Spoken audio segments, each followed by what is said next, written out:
the live stream. Plus, we have an after party following the live stream, which is sometimes better than the live stream portion. You must be a registered Stunthangar Forum member to find the link to be part of the live stream and the following after party. Here at Stunthangar Video Hangouts, we talk about building and flying model airplanes, sport flying, competition flying, and what you've been doing lately. To join our conversation, if you are already a member of Stunthangar Forum, you can find the link if you scroll down to the section called At the Bench, which is right below in memory of our friends. Now, if you're not a member or if you're not logged into Stunthangar Forum, the At the Bench link will not appear. Now, if you're not a member, please register at stunthangar.com/SMF. That's stunthangar.com/SMF. That's Smart Men Flying. That's courtesy of Jeff Riley. You must place a space between your real first and last name when you register. You must also use a valid email address or Sparky. The proprietor of Stunthangar will not approve you. Now, if you're inclined to not come in, but just enjoy watching us on YouTube, wonderful, fantastic. Please enter your questions or comments in the chat box over here. I'll do my best to make your comments or questions a part of the show. And understand, sometimes I can't get a word in myself. So be patient, and I will ask our illustrious panel your question or state your comments. And by the way, you only can do that during a live stream. I'm talking about the comments inside the YouTube chat box. I know you can comment down below as well, but for those that I read on the show, you have to do that during a live show, obviously. So you need to come in during the live stream, and if it's not convenient for you to stay for the whole show, I understand this is not the best time for everybody, but it's what works for us. Anyways, come in and put your comment in, or you can also donate doing the super chat, all during the live stream. Those things aren't available during a replay. Okay. Now, like I said, I host these YouTube live streams every Monday and Friday evening, starting at 6:45 p.m. Pacific Standard Time. Now, if you find the Stunthangar Video Hangouts that I do on this channel enjoyable and lots of fun, please support us. Come on in, support us with super chat. Also, come in and join us on the Sparky's YouTube channel, and it starts off at $4.99 a month, which is like buying a cup of coffee at Starbucks. And you share the videos, subscribe. All these activities help our YouTube channel grow. Please consider joining this YouTube channel membership, because when you join as a member, you get access to member-only videos, and once a month, Sparky has a question and answer show for members only. Okay. Now, I'm also a member myself. I have the $4.99 come out of my own checking account each and every month, and I don't miss it, and I suspect you won't miss it either. So I'm not asking you something I'm not doing myself. Okay. Now, by the way, this is Sparky's YouTube channel. I come in and do the live streams, set the show up, and I run the show for Sparky every Monday and Friday. But if you want to get in touch with me, go to my YouTube channel, which is not nearly as big as Sparky's. Go to Flying Control Line Stunt. That's Flying Control Line Stunt. I have videos of me flying there. There's a video of me flying at the Nationals. There's a video of me flying at another contest, and then a lot of practice videos of where I fly at. So please go there, and if you would locate the 2019 AMA National Championship video, which is a video Sparky shot with his video camera, me flying his beautiful and light Junar XL. If you comment or have a question there, I'll get a notification on my phone, because that is my YouTube channel, and this channel that I'm on right now, this is not mine. Okay, so that's the best way to reach me. Now, I want to thank you for your past, your present, and future support. You are making it happen. Please keep the conversations family room friendly. In other words, please don't do things or say things you wouldn't say or do around your own children or grandchildren. Without any further ado, I'm now going to post a link at Stunthangar Forum, which will give you the link to get in here. I do get asked that from time to time. how do I get in the show? People say, I got to get in there. And I'm like, well, you got to be a member of the Stunthangar forum. And if you're not a member, go ahead and register with your first and last name. Like I said, put a space between it and with a valid email address. And Sparky is doing an awful lot right now, but he will get to you and he will approve you. And then you can come in to the forum and you can see the link at the bench. So with that being taken care of, let me go to the what I call the control panel. And I'm heading there right now. And let me see here. Hope everybody had a good week heading into the weekend. I had a chance to do some flying today. I was with my buddies here, Joe Mata and Carl Reed. And we had a lady with her grandson there. And she was really interested. I mean, we can tell by the questions, very good questions. And his name is Luke, and her name is Tambra. And I hope they see them again. Hopefully Luke or Tambra decides to fly with us. That'd be great. They live close too. They, just like Joe Mata, he's like, can you imagine, like 2.5 minutes away from the flying field? It's almost like his own private flying field, but it's a public park. And let me see, a few more clicks here and we'll be cooking with gas. So I'm just getting things set up here. It looks like Tom Bramble, he already provided us a like. Thank you very much, Tom. I appreciate that, getting the show off. And we have 7 concurrent viewers and 6 likes. Wow, very good percentage. Thank you very much. And let me see here. I got one other thing I want to do here. Let me send this. Great. So anyways, I've been working on my handles. I meant to grab one to show you what I've been working on. If it gets really busy, maybe I can sneak away and grab 1 or 2 of my handles. I've made 4 of them, and I'm making improvements with each and every single one of them.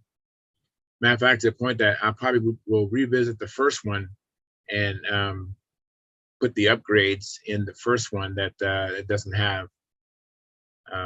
So it looks like we're streaming and everything is all set up. We're ready to go, rock and roll. So hopefully have some new guests come in.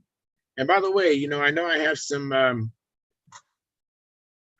really smart and intelligent experience. I mean, sometimes we have former world champions and people who've been on the world team, and we have national champions come in, but do not fear. I mean, you don't have to be all that to come in here.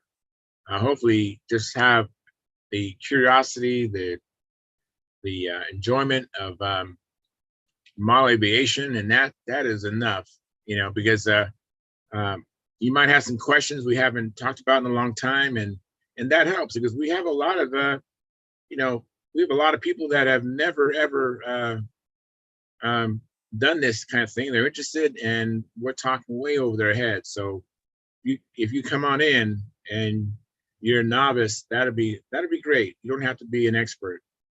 My first one up is Stuart Morrison. Thank you for coming in, Stuart. Hi, Charles. How are you doing? Good. How was your day? Pretty good. Went flying today, so that's always a good day. You know how we talked about last time, how after the rain or weather, you can, maybe the weather might be nice, but the field is still, mush, right? You can't even go flying. But today, everything came together. The field had been mowed, and the weather was nice, and so actually had a good outing. I had 2 other guys with me, and then we had some guests that showed up. So that's good. Yeah. So how about yourself? You had a chance to do any flying? No, it's been a little windy. Actually, got about 10 days of nice sunny weather coming up by the forecast, but it's going to be, I may be able to squeak in a day. We'll see. It's going to be windy. Oh, you're all ready for tonight. I'm already got my popcorn and looking forward to other people with their popcorn. I remember I had someone in the chat, this is probably almost a year ago. He asked, what was it that I was eating? Popcorn. Yeah, so he said something, and unfortunately, he got booted out here. I know it's a misunderstanding, and I don't think he meant anything by it, but I'm sure he's not even listening. But I didn't boot him, by the way. Someone else did. So they were just trying to protect me. I've had some trolls when I first started. And hey, Lynn, how you doing, Lynn? I'm doing well. How are you? Good. It's just like the Canadians are coming in here. We're gonna take over. Yeah. You guys are taking over, man. I'm telling you. Wow. So what's up? Oh, well, I just I've been working on these handles, and I've made That's 4 great. of them. That's awesome. And I meant to bring at least 1 or 2 in. Maybe when Lynn comes back, maybe when Stuart comes back, maybe you guys can talk real quick, and I can go grab We it. can do that. Not a problem. I don't know Yeah, where he went. Here he comes. Hey, Stuart, what do you got there? Make it big. It's a charger for Lynn. Hey, Lynn, nice going, man. Just a single one, but it'll do the trick, I think. Oh yeah. Yeah, that'll work. Yeah, you only can fly Does one that- bag at a time. Does that discharge too, though? It should. There's a problem. There's no cord. But I know some guys that have, I thought I'd had the cord around. You don't have to worry because I've already ordered one. I ordered the 4, the one that would do 4. I ordered it this week. So hopefully I'll be getting it. So don't worry about it right now. Okay. I was going to say this. I'm not even going to use this one. So. Okay. Well, just keep it handy. Keep it handy. That power cord is almost like the old Dell computers too. The old Dell laptops. If you have a Dell laptop, you can borrow just the power cord part of it. I know some guys that have a computer store, so I'm going to go and ask them if they got an extra cord laying around. Yeah, they probably do. Cool. But hang on to it because Brad may need one too. Well, he can have it then, whatever. Because he's getting into electric as well. He's got an electric setup he's going to be putting together. I got to catch up to you guys. Yeah, where you been? you might want to keep that electric. Oh, I've got chargers. I got lots of chargers. All right, Charles, run down and grab those handles. All right. Let me welcome Steve. Hey, Steve. Right. Steve does not have a camera. I'm doing well, man. I don't have a camera. Good to not see you, I should say. I would say good to see you, but to hear me. You can't see. I can hear you. Hear you. All right. Yeah, I wasn't sure if you were going to have that tonight. Why is that? Good Friday and all. Oh. You know what? I don't take any days coming up on the website. But you know what? If we didn't have Stunthangar, it wouldn't be a Good Friday, would it? No. I like that. Yeah. You betcha. Yeah, Steve, I haven't taken off one day. I don't think I haven't missed one Monday or Friday since I've started. You're just a machine, Charles.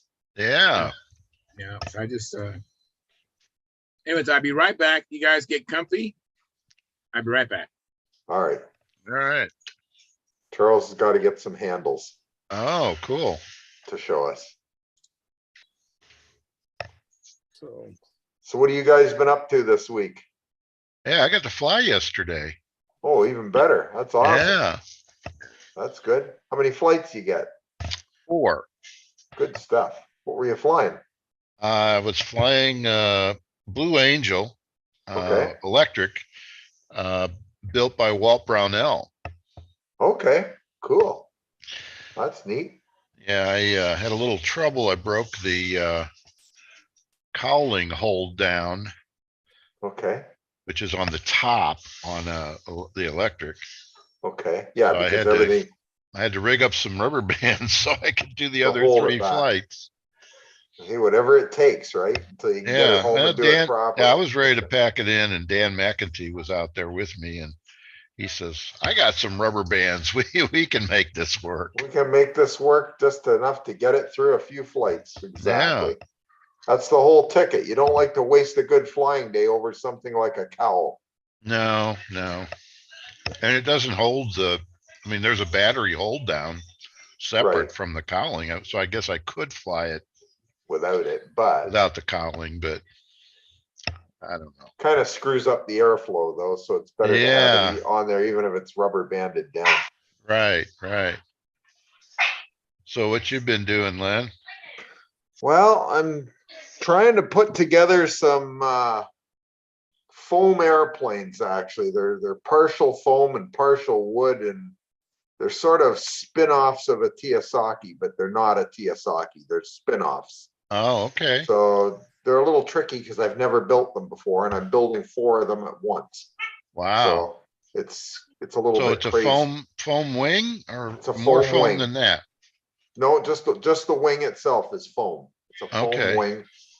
And because none of these have ever been built before, it's a little bit tricky because I've only got sort of partial plans from the guy who put these all together. Uh-huh. So, but they're coming along. We're getting there. I'll be able to show one in a couple of weeks, and we'll see Oh, what that'd we be get at great. that point. Yeah. Yeah. Caffeine, how are you? Good to see you. Hi, yeah, good to see you. I'm here with my flying buddy. His name is Oh, Bob. All right. How are He's you? also flying a control line. He's That's flying great. Cardinal. Yeah. Good, flying a good airplane. That's good. Yeah. Hey, nice to see you. Nice to see you too. What Cardinal do you have? Like a Brodak Cardinal? Yeah, product Cardinal. Yeah, it's a good airplane. Yeah. I flew one for 15 years. Oh, I just That's restart awesome. after about almost 40 years in hiatus. Okay. Wow. So you're just coming back. Yeah, yeah. So we are at the field right now, but it's not open yet because the field that we used to fly, it's being used by the military right now. So we are Oh, not fly. So we are looking for another option, another field. Yeah, it is a camping ground. We have a lot of like fields. Yeah, some field that, well, I hope that we can fly there, but there is nobody here that we can have a permit to fly there. okay. Well, I hope Yep. it goes well for you. Yep. Are you gonna fly today? Is that the plan? Yeah. Yep. Oh, that's good. This is Saturday morning in Indonesia. Ah, beautiful. Good stuff. Yeah. Can you show us your planes? What's that? Can you show us your planes? You got them out there with you? Yep. Yep.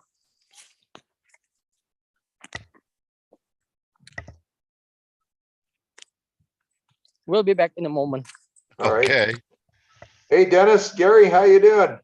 Good. Good stuff. Hi, Denny. Charles has just gone to get some handles that he wanted to show tonight, so he sort of left us for a few minutes. All right. So Len's now the official greeter. Dennis, can't hear you. Can't hear you, Danny. Oh, Can't hear no. you, Dennis. We can't hear you.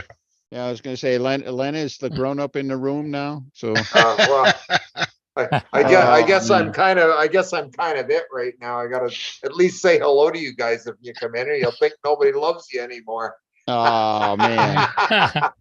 You know what, my fragile ego, Lenny, so. Yeah, I know. You got to be careful. I don't want you walking off and never flying stunt again or something. And, yeah, and you wish it would be that easy to get rid of me, right? No, I don't. Not a chance. Anyhow.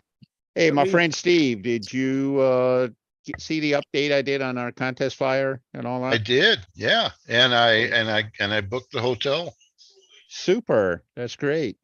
And although it's my daughter's, both of them, their birthday weekends, they have other plans with mom. They're gonna have a Mhm. girls' weekend, so they're cutting me loose. All right. They're Oh. leaving you without adult supervision. Yeah, yeah. Hey, there's the planes. Yeah, Some Caffeine's good got the, looking stuff there. showing us the planes. Yeah. looks like a cardinal or two. Yep. This one, this is Cardinal. This is my Cardinal. And Yeah, this is another Cardinal. This is mine. Yep. This is my Cardinal. beautiful. With the Hmm. 40 FP. That's FP40, good. that's good.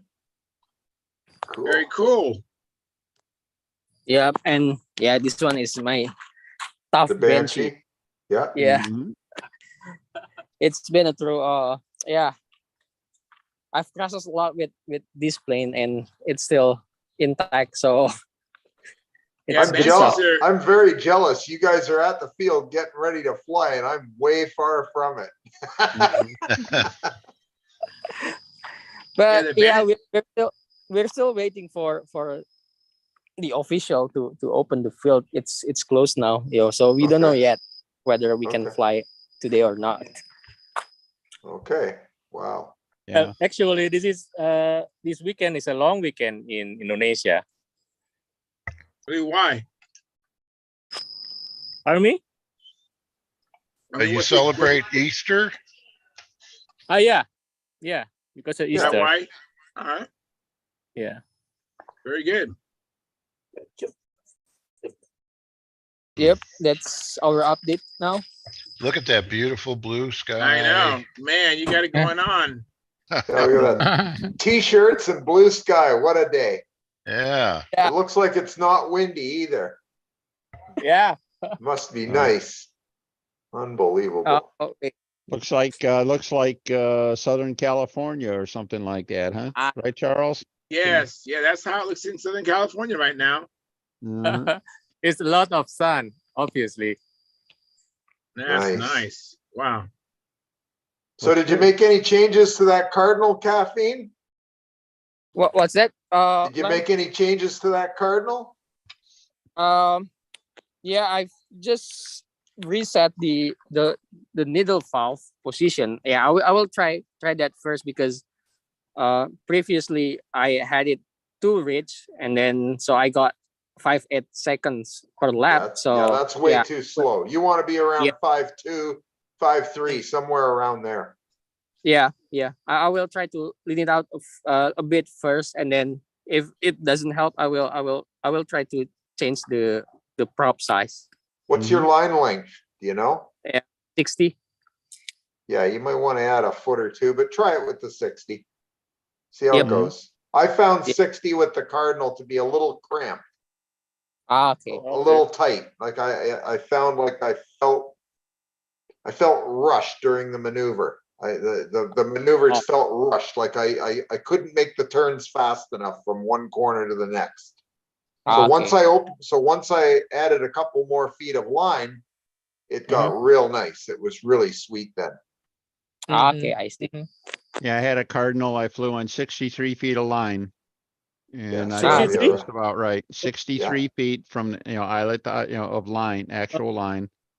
What the And, engine size for yours? that was with a Brodak 40. Oh, okay. Yeah. So I think it looks like you guys are running bigger engines than that, or stronger Yeah. engines than that. So Well. I used to fly with a 58 feet line. Got mhm, too That's- short. Way too short and too fast. yeah. Yes.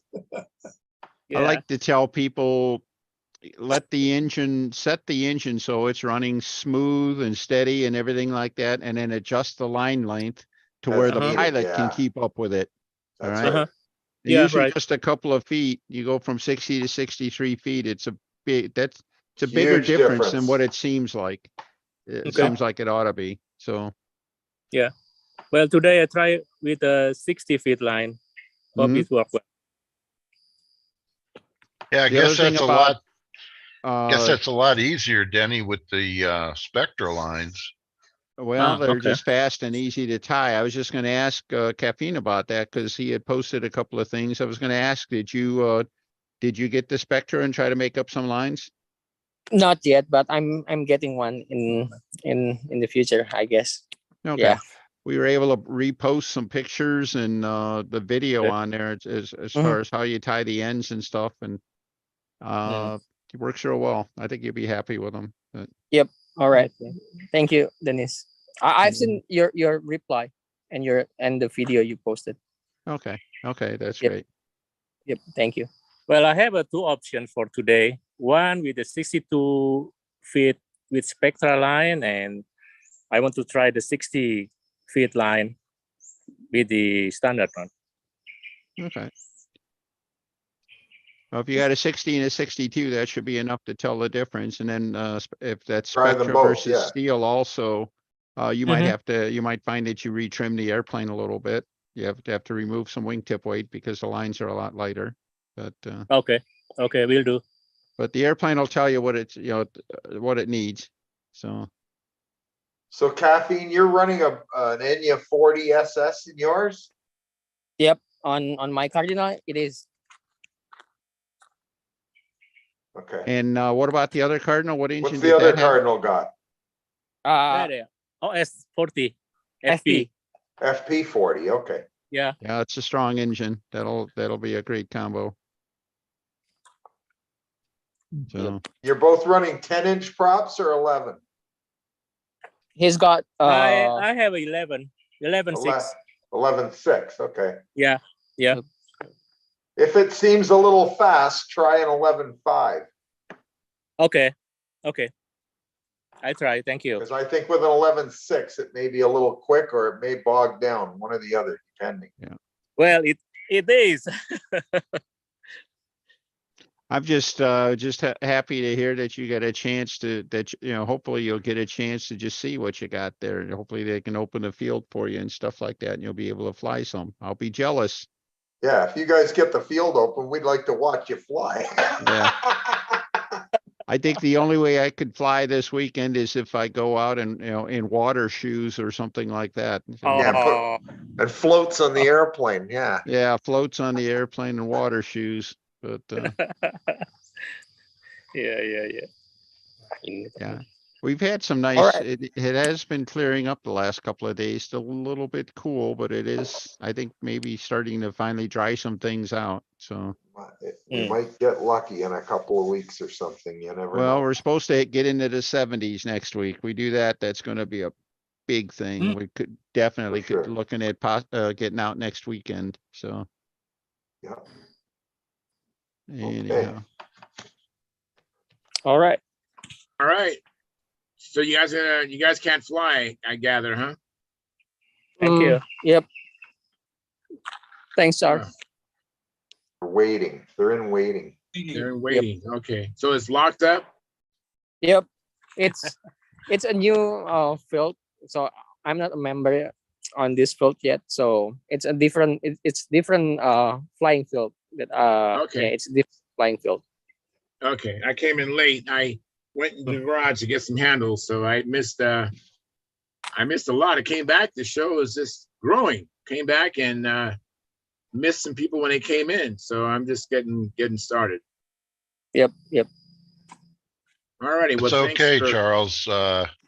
Len took care of the greetings. Yeah, I took Oh, you care of the did? greetings. We're good to Oh. go. Yeah, well, you got some new ones. You got more new ones now. You got Mark, John, and Carl. You got Well, 3 Mark- more new ones. And John and Carl, thanks for coming in. Appreciate it very much. Well, now we have a little bit of a crowd. I've been talking about these handles, and I only have 3 of them here. This is, let me make myself big. So make yourself big. Spotlight for everyone. So this is my second handle.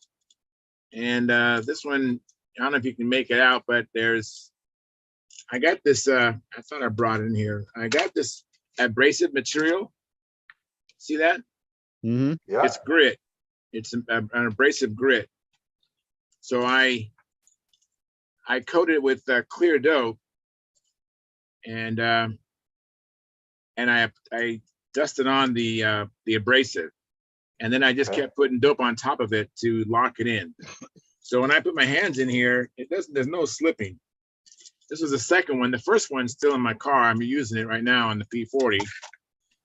And then this is the second one. This is in primer, so it looks like it's like the first one, but the first one is actually painted. This is just a primer, and this has the grit as well. So I thinned it down a little bit. It's not so bulky.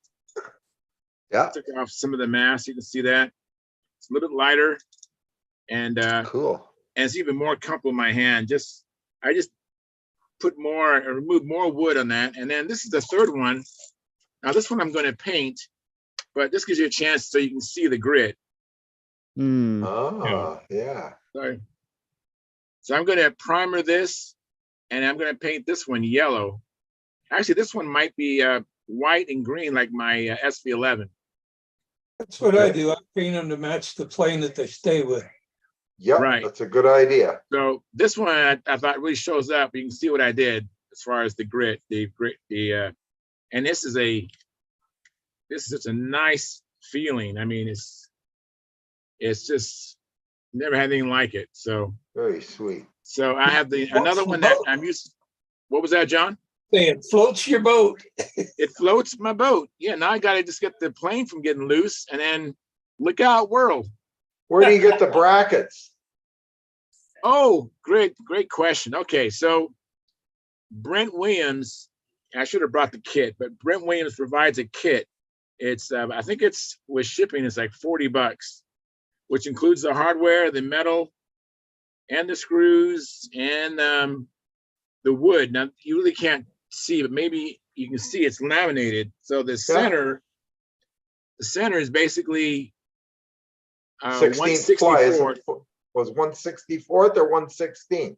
Maybe it's 1/16, and then it's sandwiched between two 1/8 That's of right. plywood, and then the outside is a 1/4 inch of balsa. So you put all that together, and that's the kit. But I wanted a more comfortable fit. I expanded the width on mine to 3 5/8. I think the one I have from Brent Williams is 3.5. And so I made these. So I So you cut your own shape. I cut my own wood, which was Yeah. pain in the butt, actually. Yes, it is. I know But because that's I'm what doing you the same got. thing. And that's why I've been working on these for over, I think, so these 4, I probably spent about a month, finding time, not that every day, every hour, but just finding time. Been working on these for about a month now, but it's been very enjoyable. This is the last iteration, and it's going to be the best, I think. And the other ones aren't no slouches either. I'm using one right now, which was the first one I made. I'm going to probably revisit that first one, which does not have this abrasive grit on it, because I really like how it feels. And with the paint, so I'm going to have a yellow one because I fly on grass. I want it to be so I can find it, So one handle's white, one handle's yellow, and one's going to be a combination of white and green to match the plane. So the idea is to have one plane per handle. Yeah, Exactly. But I have more planes than this, but the 4 will give me one for Pampa, one for Classic, one for Profile, and then a backup. I don't think I'm going to be flying out old time anytime soon, but you never know. That's cool. But anyways, that's what I've been up to, and I'm really excited about the handles. They came out really nice, and I hope and anticipate that the scores might reflect that. I made a discovery. What was that? Well, I didn't put my engines up very well when I put them away. I got a lot of them are stuck. So I was thinking about it and what to do. And I know what Gordon does. He's got a solvent, puts it in a bowl, and he takes it about halfway apart so the solvent can get all through there, and a brush, and he cleans them up that way. And it goes up pretty nice. Takes them out, cleans them out alcohol, and puts oil in them right away. Comes out nice and goes pretty fast. But tomorrow I got a bottle or a spray can. You hear that? You seen that Super Zilla that they advertise on TV with the cleaner and the lubricant and all that? No. It unsticks rusty bolts and locks and all. It's just known for being able to do that. So I got some coming. So I'm going to try it on one of the engines and see it. Take the back plate off, take the glow plug out, a little bit down the venturi, a little down the glow plug, and a little bit up into the wrist pin area and the bottom of the crankcase, and see if it works on model engines. We'll find out. I'll let you know next week. Let us know. Speaking of engines, Steve Hines came in at the end of the show, and remember he was talking about the oven, how he puts it in clean. Yeah. And the oven goes up to 900 degrees, and it cleans the. He thought it might clean engines. Well, I got a text from somebody who's an engineer, and he didn't think it was a good idea. He thought that it might that kind of temperature might trying to remember his words, but he thought it might anyways Distort the engine? Distort. Yeah, he didn't think it was a good Yeah. idea. I think you're Yeah. getting awful close to the melting point of aluminum. No, I wouldn't do Yeah. it. So he didn't think it was a good idea. So I thought that in case our listeners heard that and thought, oh, what a wonderful idea. I don't know. You know, Well, if you remember, I mentioned, will it melt the engine? I think I mentioned that. I think you did too. Yeah.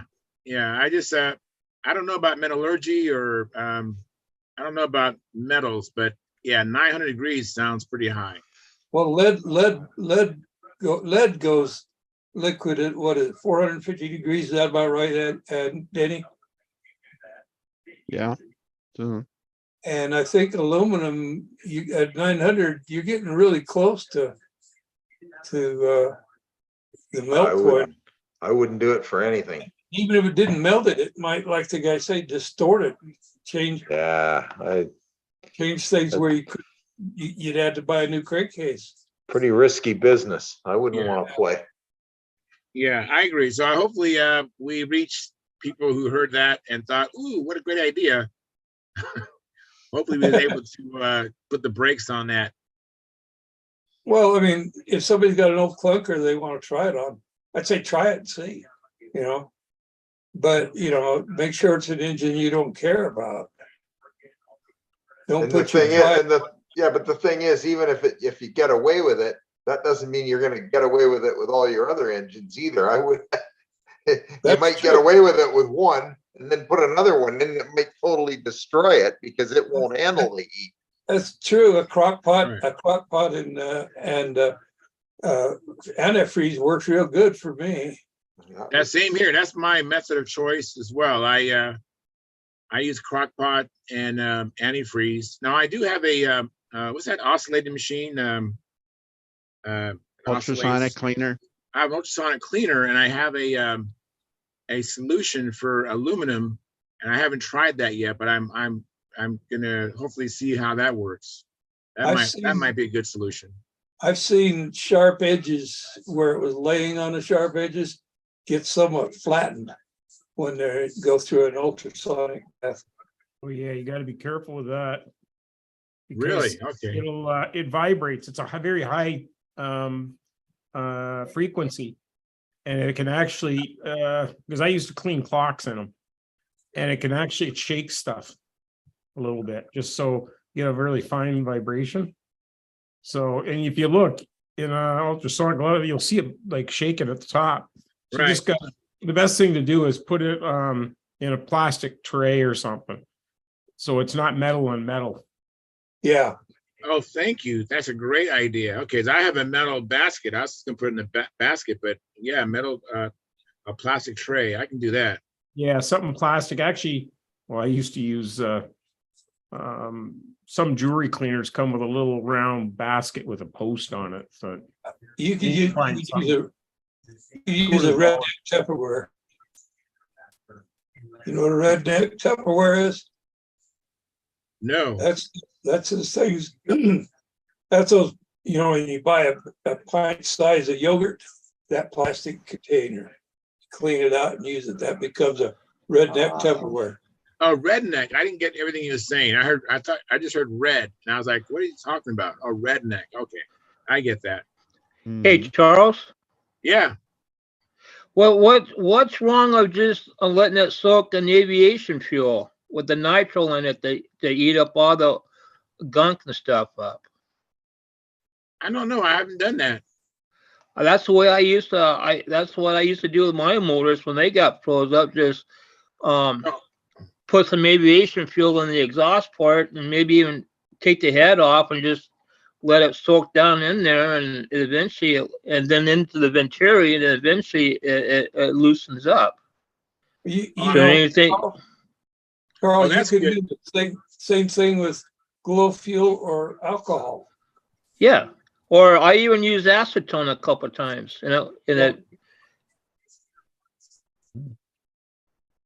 Yeah, I was thinking about cleaning an engine, not necessarily freeing it up. But yeah, the fuel works to free it up. I've put engines in the oven like maybe 250 degrees for a while, and then that loosens it up too. The heat works well as well.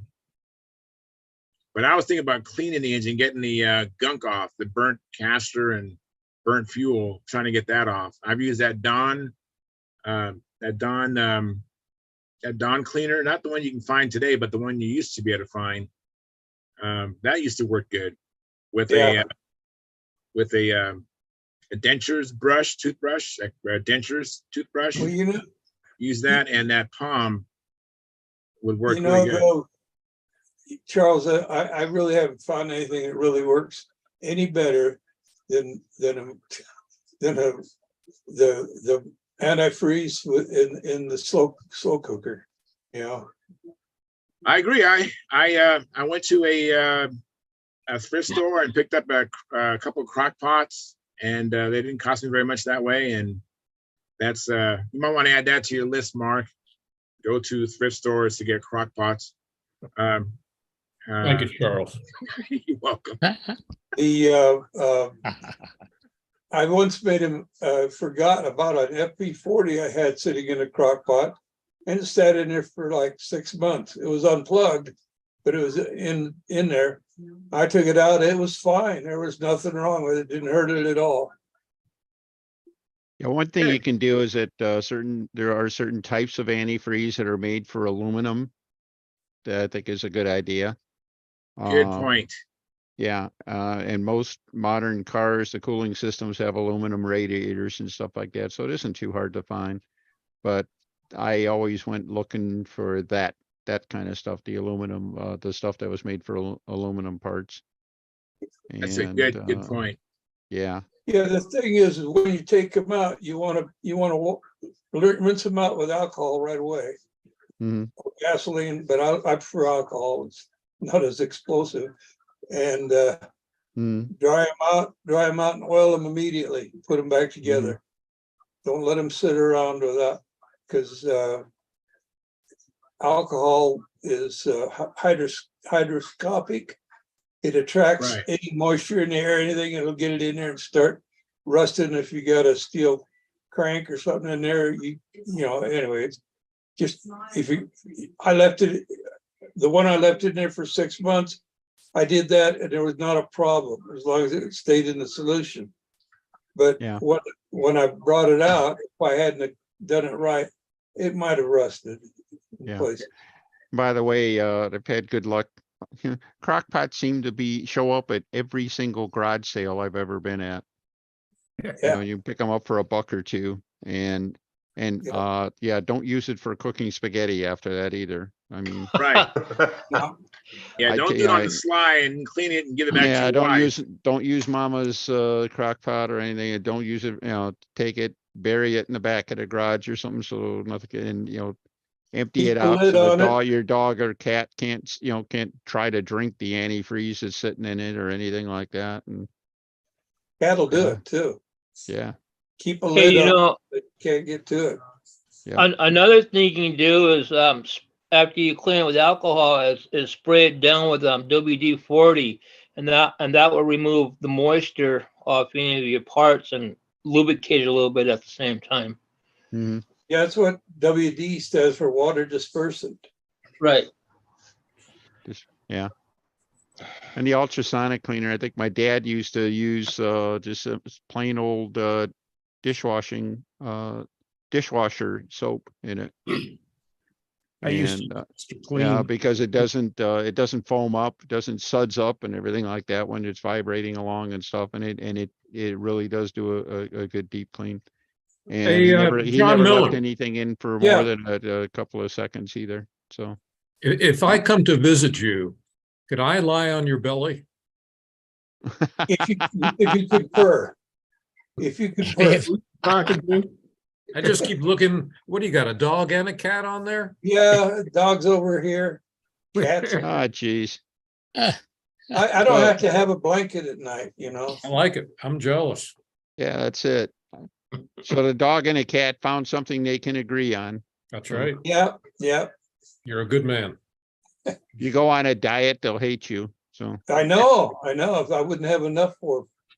Yeah. You gotta understand, by accident, I wound up with 6 cats and 1 dog. that's it. Yeah. The 6 cats could pretty well almost cover up my body. Uh-huh. That's so cool. This one here was my wife's cat. Mhm. And she thinks she could be my wife incarnate, because she thinks I walk on water. Mm. You must have a leak in your shop. Very good, Mark. Not bad, Mark, for off the cuff like that. Well, listen, Charles, if you don't mind, I had some. Well, I have a pain in my neck. If you can see that. Oh wow, Oh yeah. my goodness. Yeah, that's like 21 stitches of not putting on enough sunscreen. Oh, they Oh, did man. it to you too. Yeah. huh? And but the only problem with that is it's 2 weeks before I can really do anything, lifting or any of those things. But anyway, I had a joyous role as president today in calling 4 people to officially notify them that they were our newest members of the Hall of Fame. Wow. Oh, what a great day that must have been. And there's a nice post on the Pampa Facebook page that I asked Matt Colin to put on, and he put pictures of Bob McDonald, Jerry Phelps, Tom Dixon, and Dave Gerke. Terrific stuff. And it was really nice. Mary, the wonderful wife of Jerry, is coming to the dinner. Oh. And she's bringing her daughter, and Dave is coming with his wife, and all 4 of them are going to be there.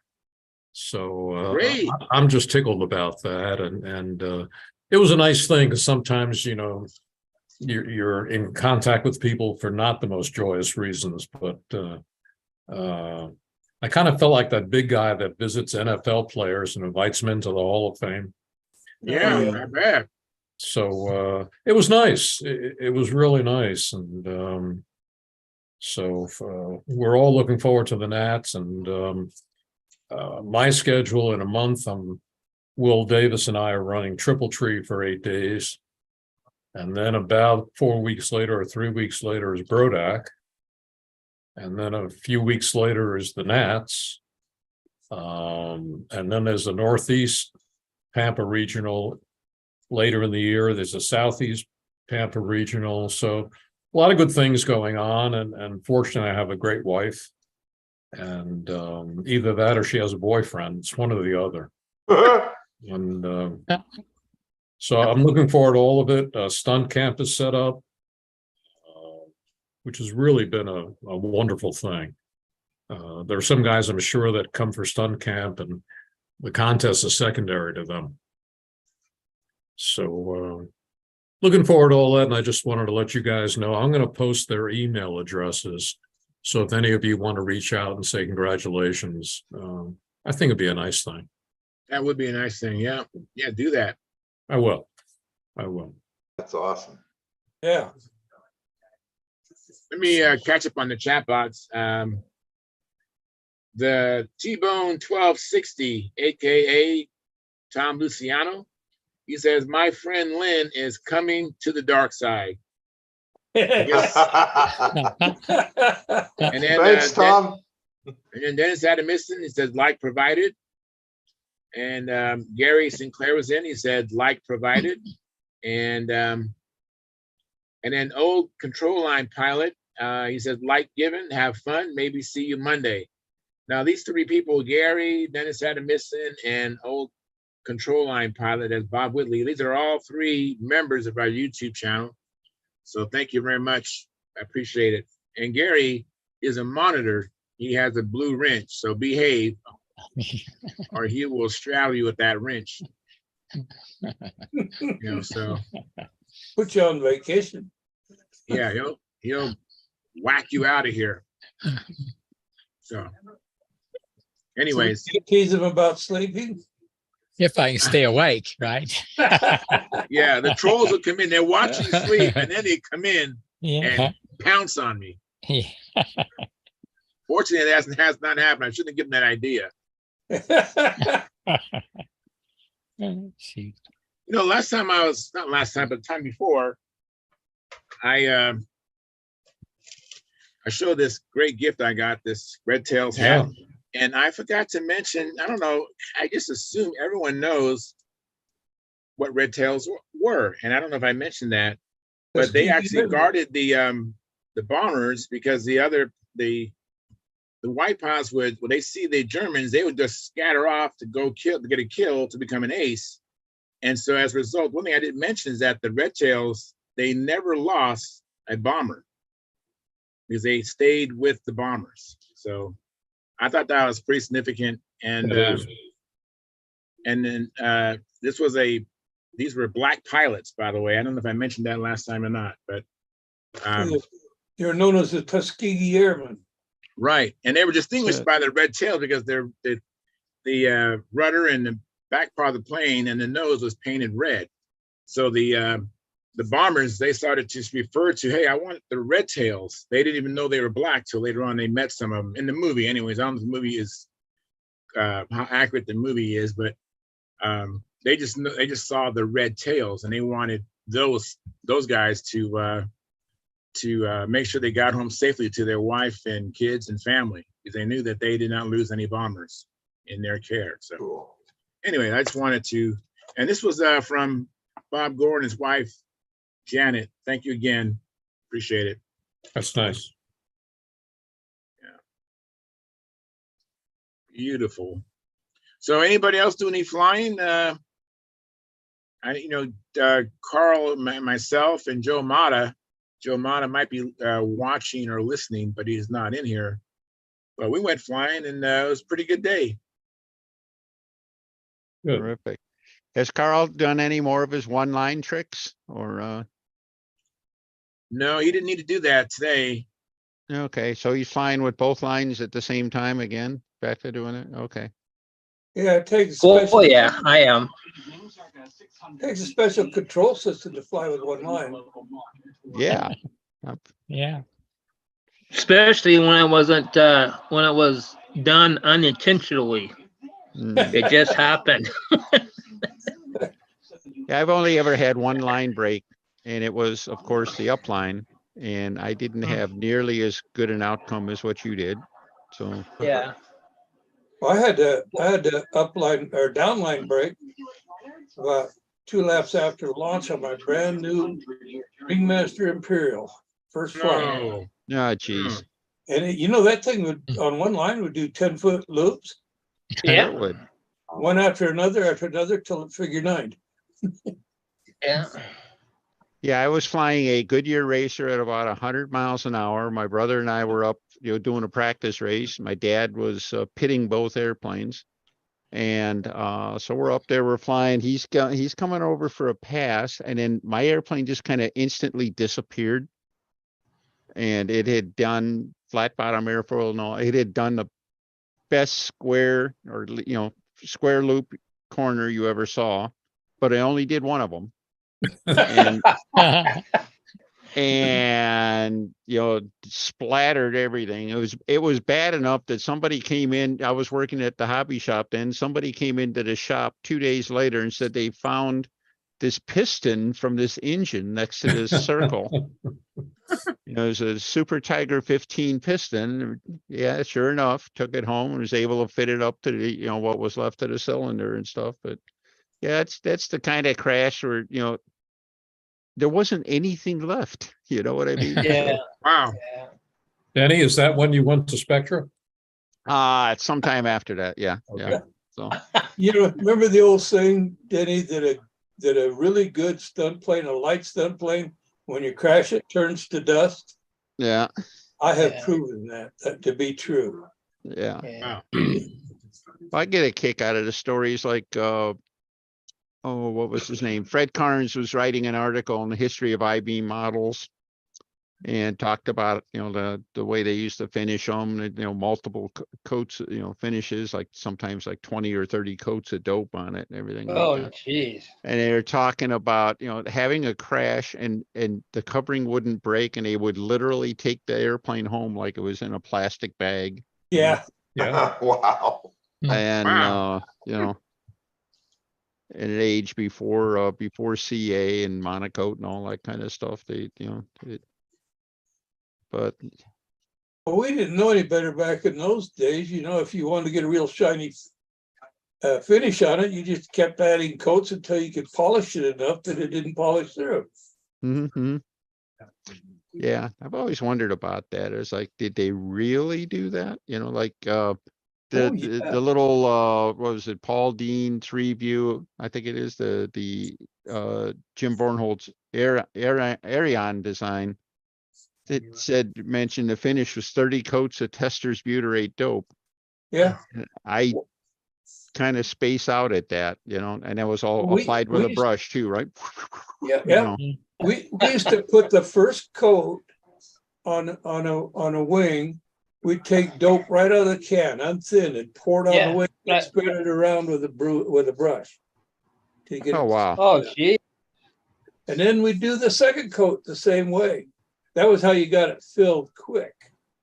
We weren't thinking about piling weight on. Thank heavens it was clear dope, because if that was colored dope. Oh, man. But very few of us at the time I was flying, only the big guys, the rich guys had spray equipment. We all had to do it with the brush. Exactly. Remember AHC had a spray rig you could buy. You used an inner tube, and it had the air, and you'd go down to the gas station, fill the inner tube up with air, and then run home and spray and go back, fill it up again. Oh.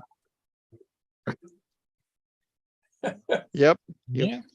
What we my dad had one of his wasn't an inner tube. It was I think it was actually sold by Embroid or somebody like that, but it used one of the gas bottles with it. Yeah. And as you sprayed it, the air would start coming out like sub-zero, and it would be like mixing, instead of air, it was like mixing the paint with frost and stuff like that. Huh? Yeah. Why is it blushing? Well, because you're spraying it with water, So well, and I like using the inner tube because you couldn't get the air pressure that high. What makes it freeze like that is when high pressure air comes out. Yeah. I remember once I was a skin diver, went up to Alaska where I was working on a fishing boat as a diver, and I went to Seattle SeaTac Airport, and my tank was full. I was going to take a full tank up with me because I was out at the southern end of Kodiak Island, and there's no place to get air there, And so I thought I'll get it filled and take it up. Well, they wouldn't let me take a full tank on the airplane, and I realized now why. Because it's unpressurized and that thing's going to go boom. And so I'm sitting there on the steps at SeaTac, and I opened that up, and didn't take very long at all, and I had a big icicle around the nozzle of that air coming out there where it was all frozen. And you're absolutely right. With that high pressure setup, you're spraying water. You pull water right out of the air. Yeah.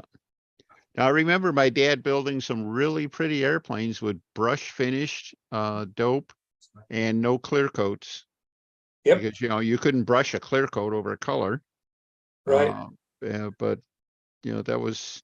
But those guys down in Cleveland, man, they were spraying. They had a 200 psi air sprayer, and Mr. Emil Cipra would paint everybody's airplanes, and they had these beautiful, gorgeous finishes, and they were light and everything like that.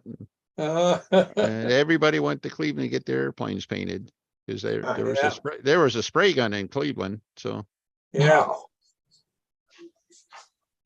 Wow.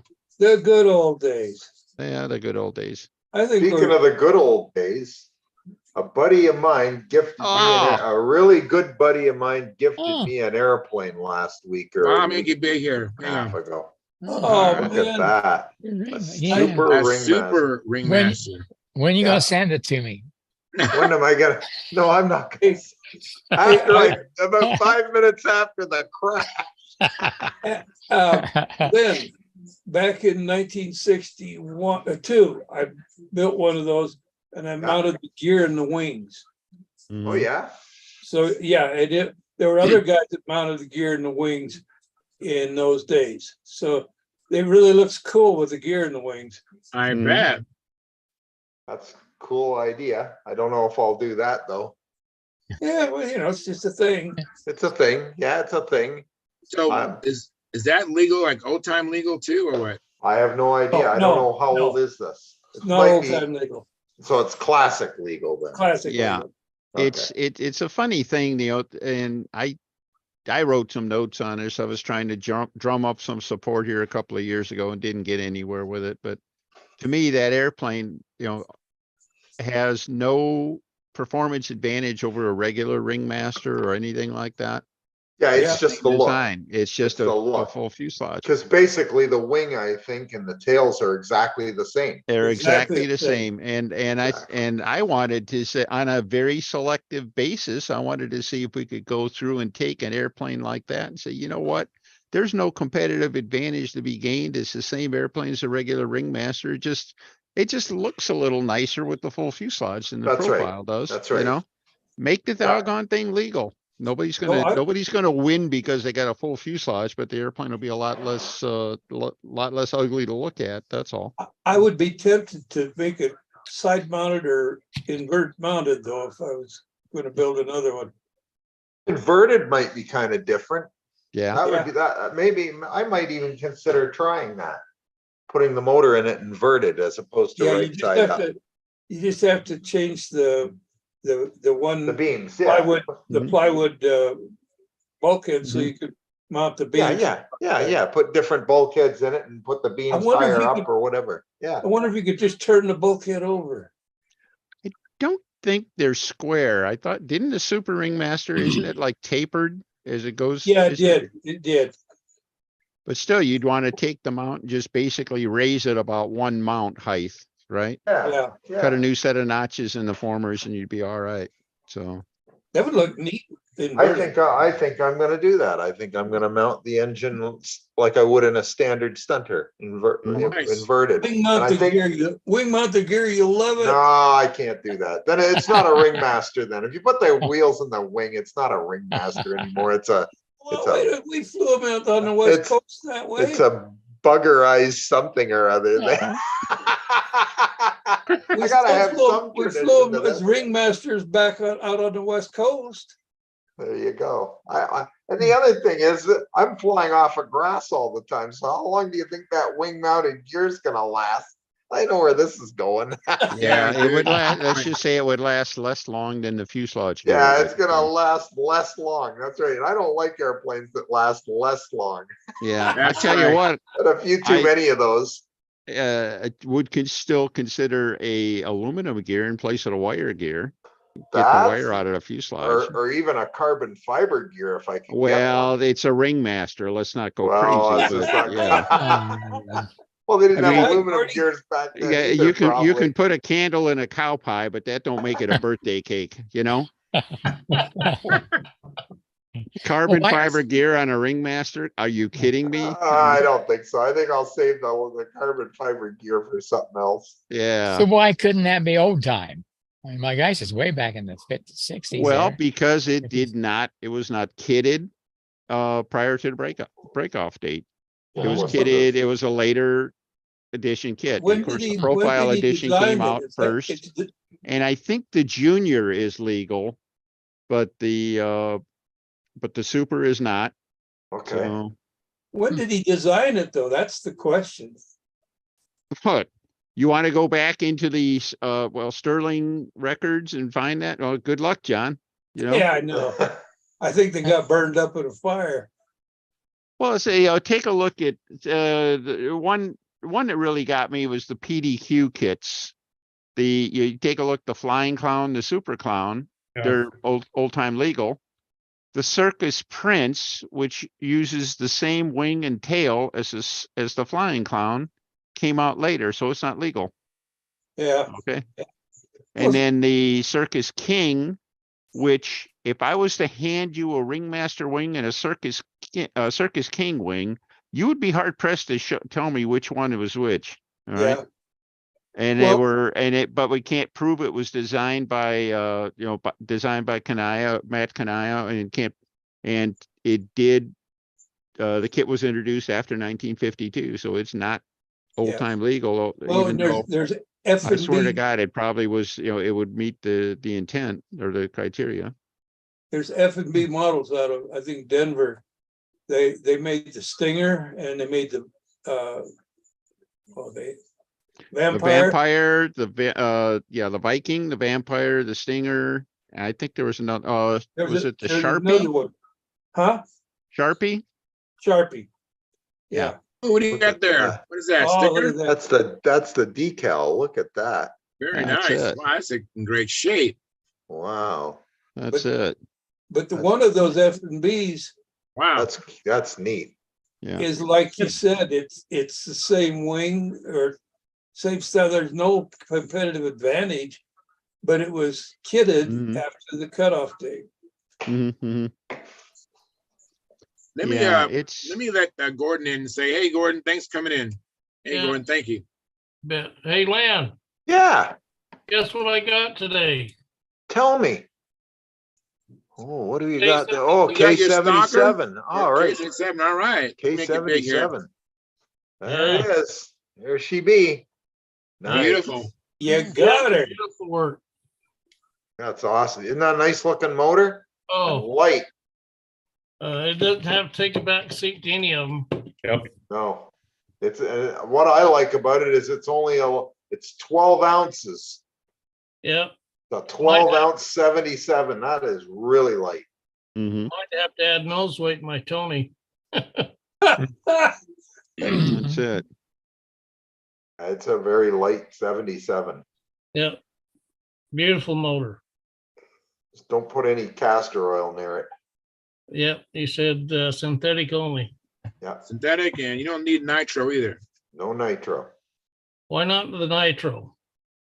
No need. You know, when I for it. added nitro to mine, it did not enhance its running. I mean, I actually tried it. It just seemed need to it. get, it just seemed to get irritated. It didn't care for it. Was Yeah. the compression too high on them?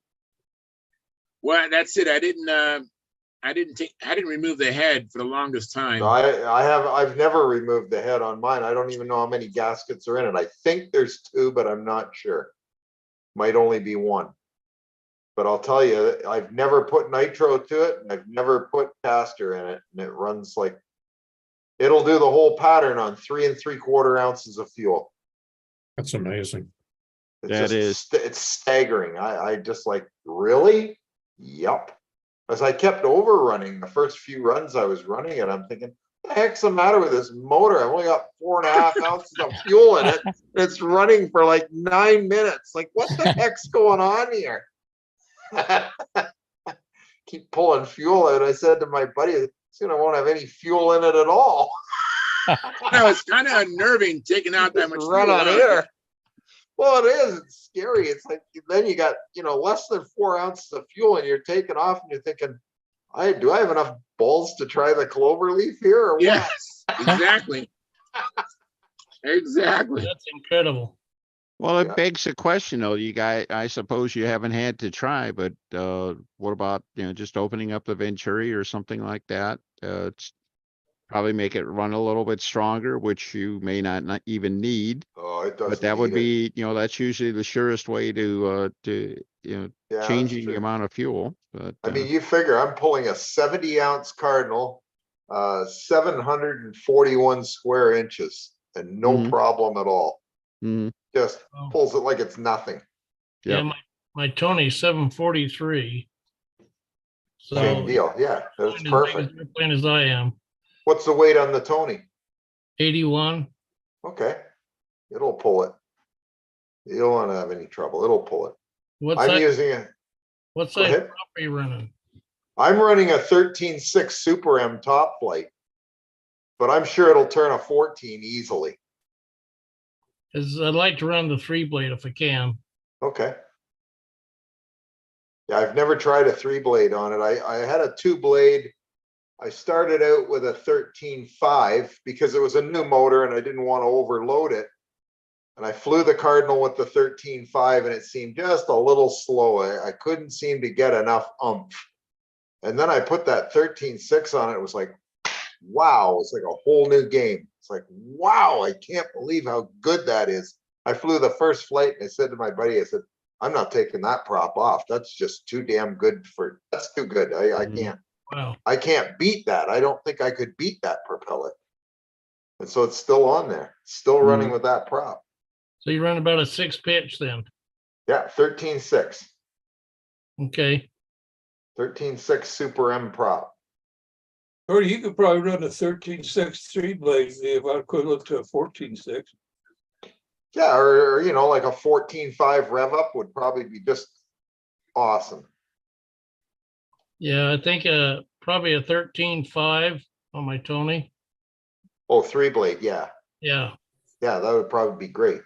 Yeah, I'm running a 13.25 right now. But I'm only running 4.8 on the pitch. Okay. You know, on my 4-stroke.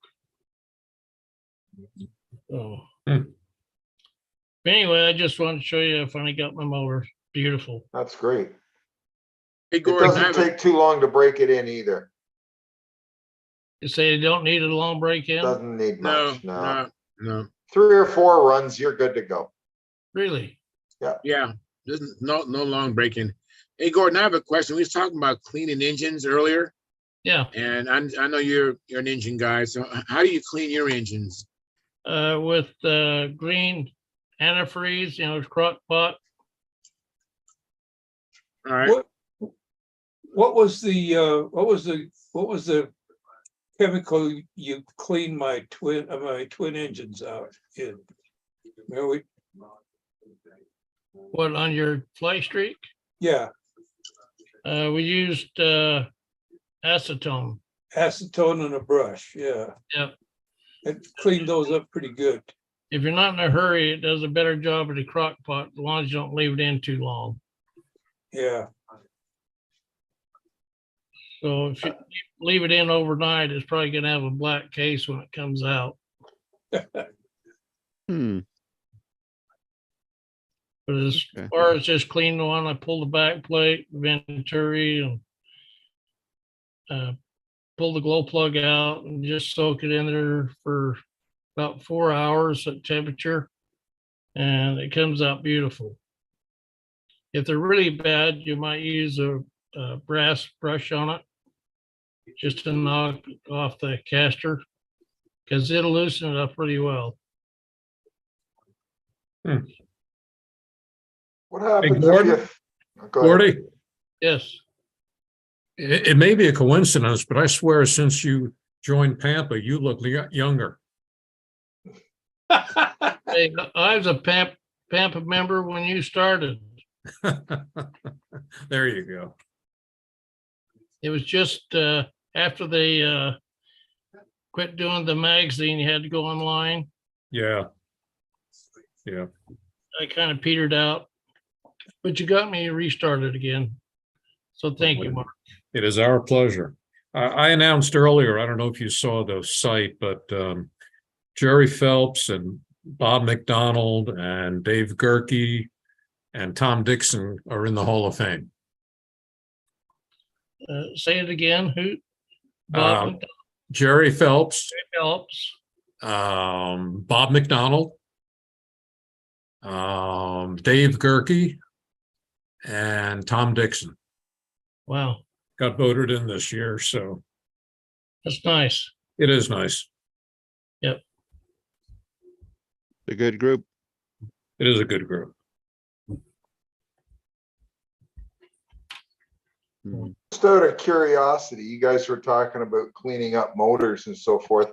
What happens if you throw one of them there electric motors into a crock pot? I couldn't tell you, Lynn, because I don't own an electric motor. No, I don't. I own 1 or 2, but I just wondered. Ask my aunt about that one day.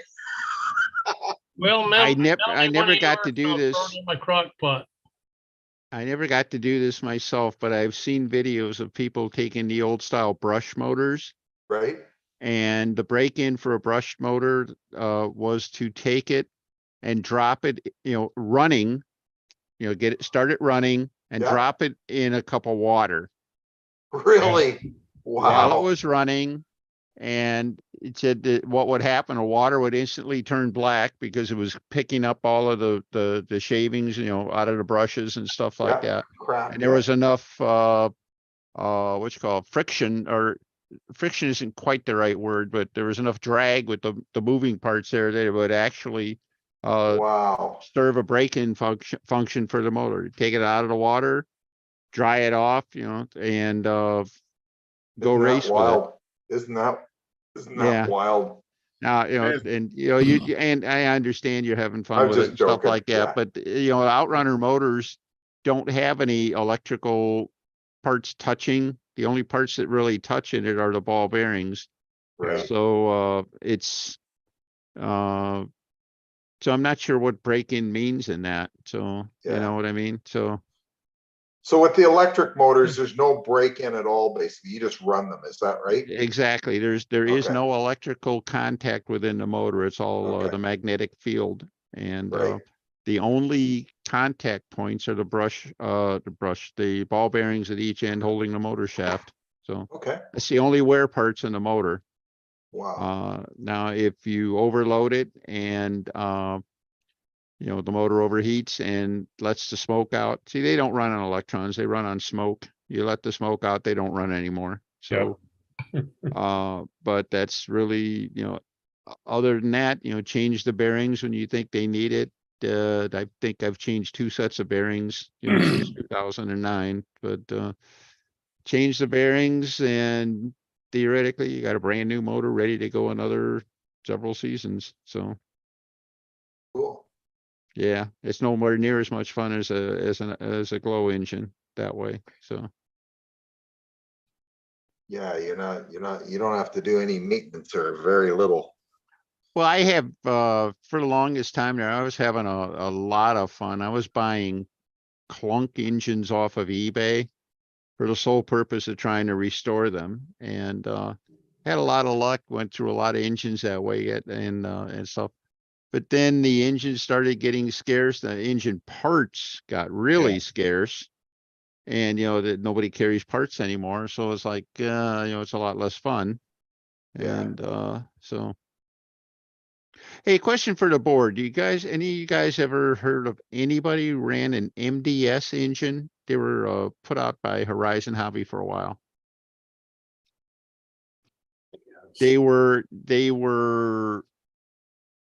They seemed to get a footing in RC. They were really popular, and then they vanished in just about a year or so after that. And yeah, a little bit. Yeah. And they, one of their oddities is that they ran their engines. They were all 8s. They had an 18, a 28, a 38, a 48, a 58. They did make a 40. All right, because it was, there were certain classes that did that. Well, going through my brother's stuff, there's a brand new 40 and a 48. They're RC versions and everything like that. I've never heard of anybody trying one on a stunt plane, but I'm just curious whether it is such a thing, and might talk to our good buddy Jim Lee and see if he could fix me up with a Venturi or something like that. And then I would need a guinea pig a volunteer to actually run the motors. So I fly. I don't have anything to put them in or anything like that. But okay. No. Well, John, the cat and the dog were so warm that now you need an ice cream to cool back off.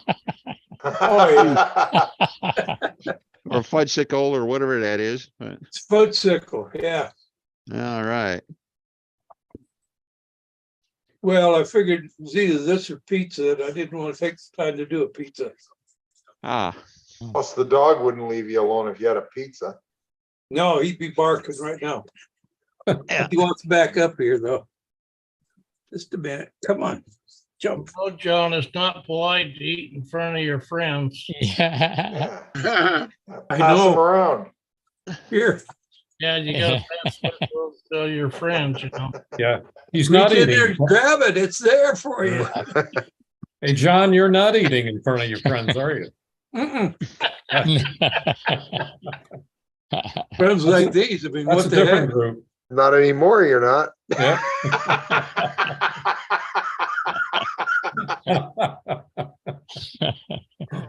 Brother. Hey, it's an elite group. You know. What do you got there, Stuart? I mean, Dennis, let me make you big. Oh, that's one of the motors. Yeah. That looks cool. Yeah, MDS 48. Ball bearing. I think it's an ABC. Generically, I mean, it doesn't look like a clone of the OSs or anything like that, except it's physically the same size. Comes with a nice looking carburetor and stuff, which Yeah. of course we wouldn't need. And you know, it's side type spray bar and everything like that. You got a scale there by any chance? I do actually. Let me see. I'll be right back. Okay. All right. It doesn't feel especially heavy or light or anything like that. I guess it's on the order of one of the ball bearing OSs or something like that. Probably around 10 ounces or so. Let's see. This, by the way, is the 48 version. Right. So let's see. Wonder how it compares to the OS 46. It looks about the same as an SF or FX or any of the, you know, that kind of series. It is 11.1 ounces, no carburetor, no muffler. That's for the 48. It's not bad. Yeah, I'd say it's about the same as, you know. And the only thing I would worry about here is the 40. Or the 38, you mean? No, it's actually they did make. Oh, it's a 40. Okay. Yeah, they did make a true 40. So okay. And bit it higher. looks like it's There you go. physically Oh, wow. just Have you run them at all, Dennis? have not. These are brand spanking new. And let's see, just for the heck of it. The 40 is 10.6 ounces. The 48 was 11.1. Very So reasonable. yeah, but it kind of says stop work on the 40 though, doesn't it? For half an ounce, I guess I just assumed to go for the 48 if I was doing it. But I think there's probably some out there. You know, they were, like say, they seem to be real popular for a while, and then they vanished. I think they were made in Russia. Hell, might have been Ukraine or something like that. I don't know. But anyhow, okay. But nobody's. Reason I was asking is I was just curious if anybody had ever run one or heard of anybody who would run one or anything like Never that. heard of one. Yeah. They look like they look. Go ahead. I do see them on eBay every now and then when I see what's what's up for sale. So. Mm-hmm. Well, it could be, you know, maybe there's a, you know, just a nugget there that we could still, you know, people who are still running glow engines could, you know, could take advantage of or something like that. And they look like potentially a good running motor. Well, it's got some good things going for it and stuff like that. If they run, and it seems to me, one of the things that people have figured out used to be, well, gee, it doesn't break, doesn't 424 break. Well, guess what? People don't worry about that anymore, do No, they? you run it like a piped engine, exactly. Well, you run the motor however it runs the best. You run it, you know, some will do a 4, you know, like that, what, K77, that's not a winder, right? I mean, that's like a 424 kind of engine, right? So I don't know. It looks like it just seems like there might be a potential there, but Might be. Let me welcome Howard Rush. Hey, Howard, how are you doing? Okay. Thanks for coming in. Good stuff. Anybody heard from Mike Zonke? No, I haven't heard from him. I I heard from him today, but I didn't ask him, where he is or what he's doing. He sent me a note about the Hall of Fame. Terrific. So, I would assume he's very busy trying to get stuff ready for Sam. Yeah. yep. Yeah, I think so They're too. coming to Triple Tree too, so Yeah. I'm sure they're That's busy. great. That's right. They're going to have a combat meet there this year too, aren't you? Yep, the first Saturday and Sunday.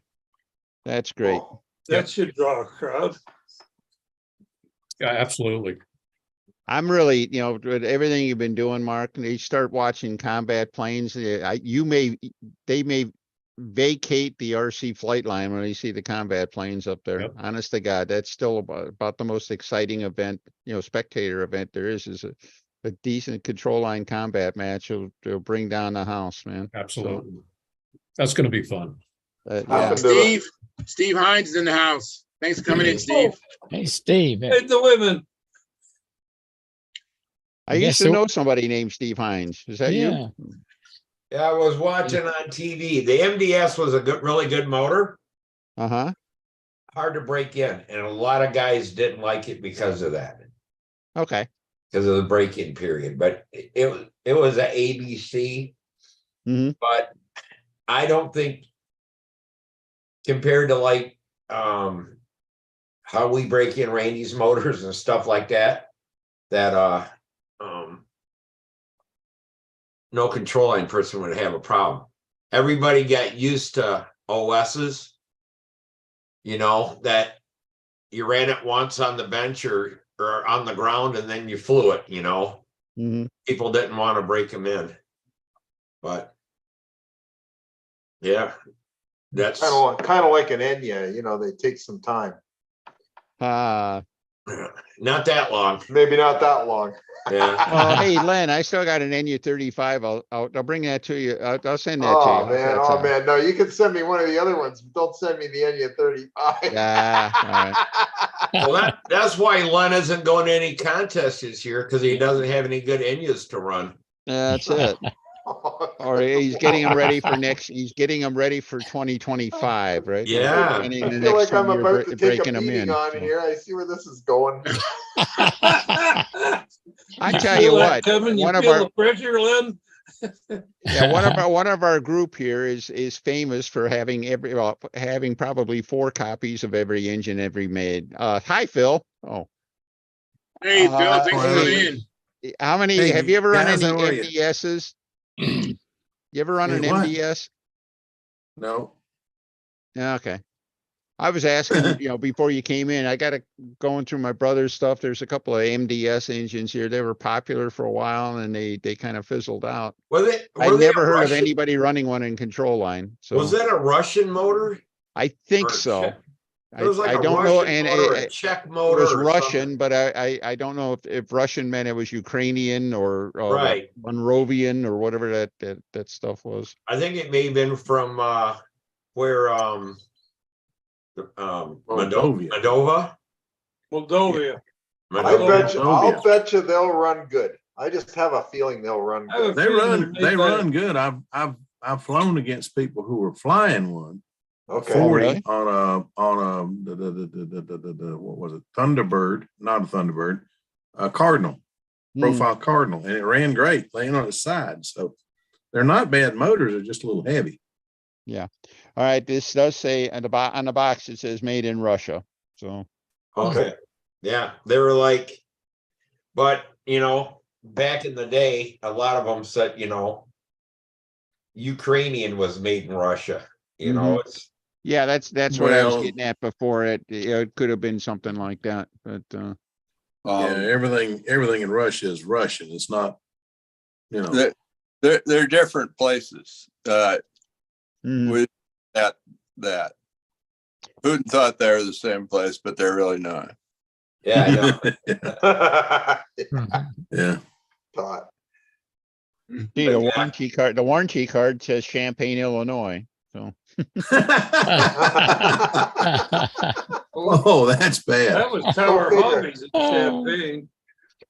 No, but from the guys who ran them, they liked them. It was the old school way, like a Pico or a Rossi or any of them motors, how you had to break them in and stuff.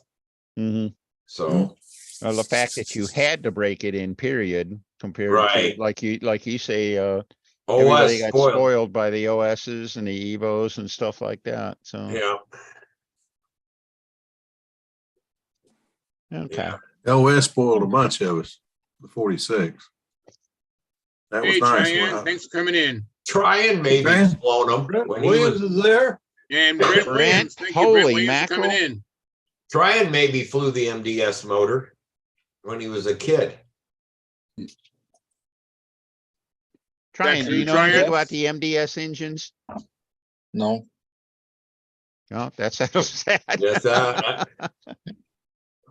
far as that went. They're European, but Yeah. What the Yeah. heck? I should bump what's his name? Mike Alamoth. He might know something about it. But yeah, he might too. yeah. Might at least have some history on them. Yeah, but they were imported for a few years by Horizon and then they stopped. I don't know if they, whatever reason they've We probably sanctioned them or something. mhm. Or just a deal to where importing anything back in the day. So But yeah. I do remember people talking about apparently there were some issues. The carburetors were a little inconsistent, and you could swap out a carburetor and one would work, one wouldn't, and whatever else. But who knows? When people swap out carburetors, if they depending on whether they were taking care to make sure the new gasket sealed, or if the old gasket wasn't sealed or something like that, that would make all the difference in the world. And especially something like that, it looks like it had a drawbar on it. So it, if you don't have the thing pushed down against the gasket when you tighten it up, you're not going to have a happy ending. But yeah, now I was thinking too that they made diesels, and I got a Russian diesel or whatever, but everyone here flew glow.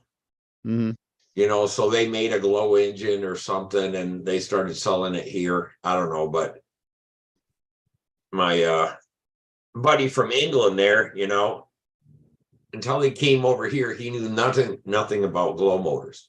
He even flew control line with diesel motors, I guess. They flew them over there.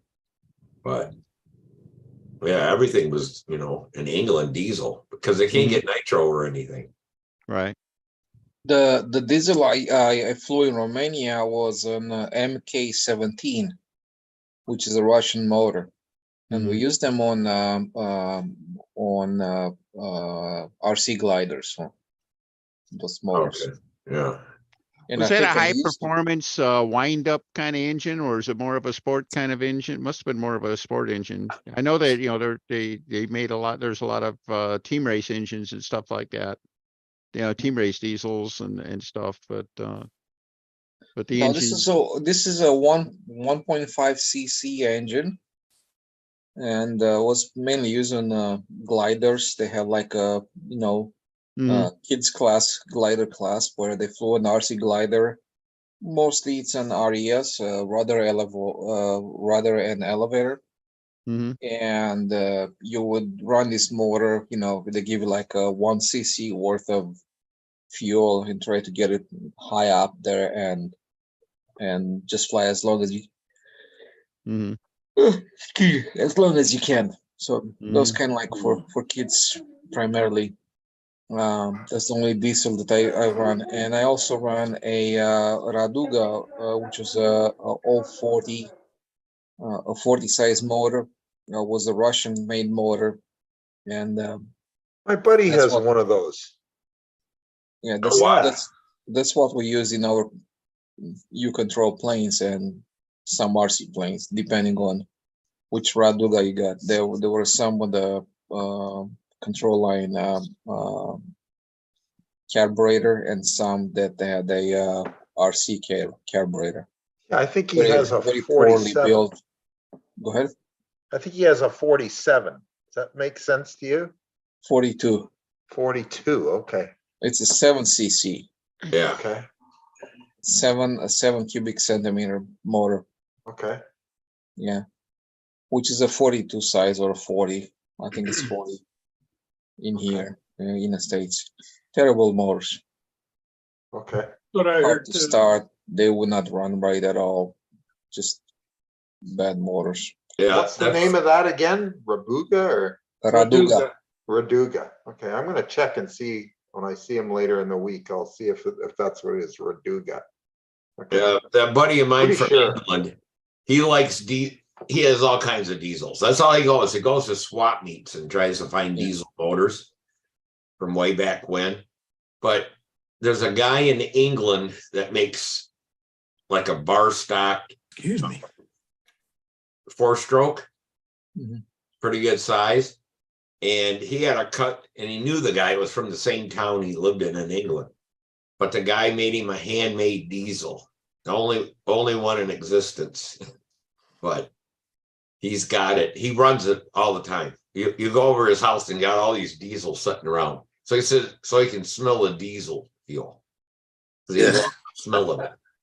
Yes, the ether in it. It's just it's very smells It quite bad. stinks. Oh my God. You walk in that garage and it's like, gosh, you can't stand it. But he loves it because that's what he grew up with. Just like us with glow fuel. Nitro, go with glow fuel. When you start with a kid, it's like my candle, You just know that smell and love the smell. Aren't people running diesels nowadays when racing? Yeah, Team Racer still runs them. Yeah.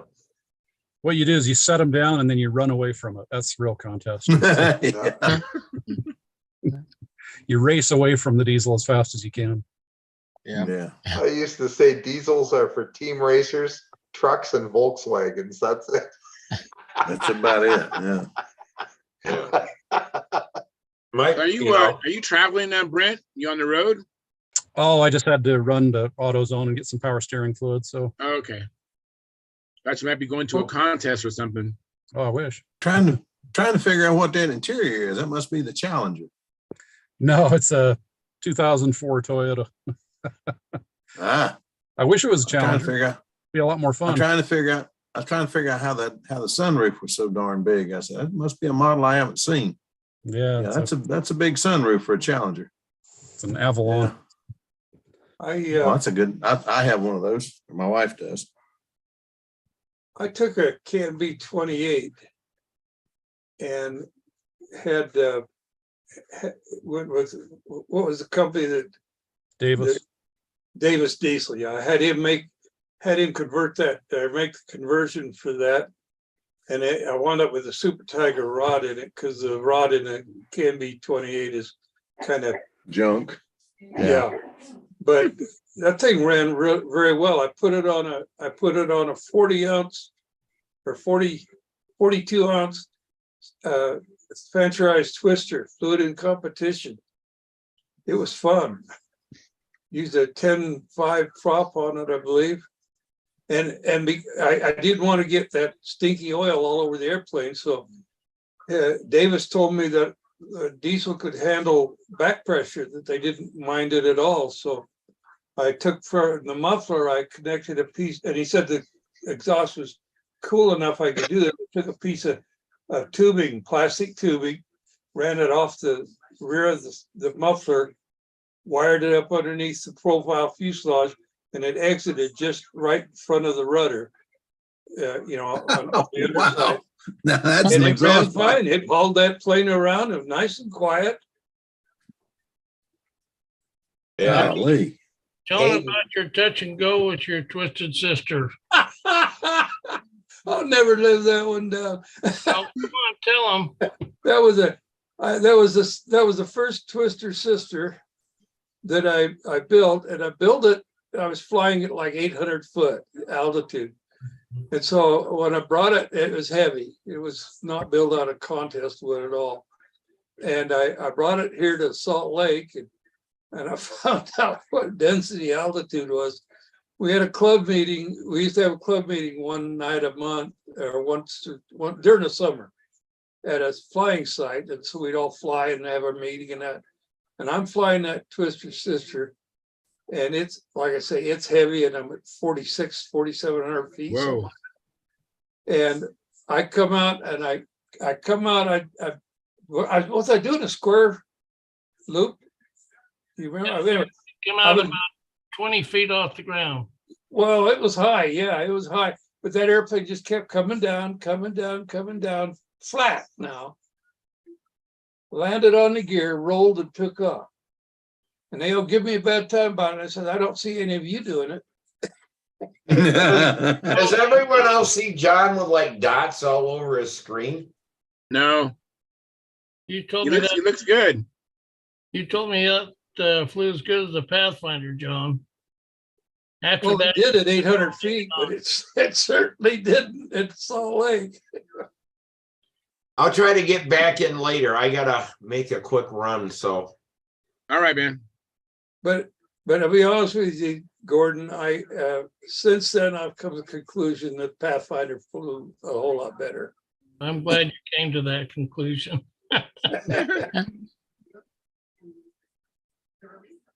You're muted.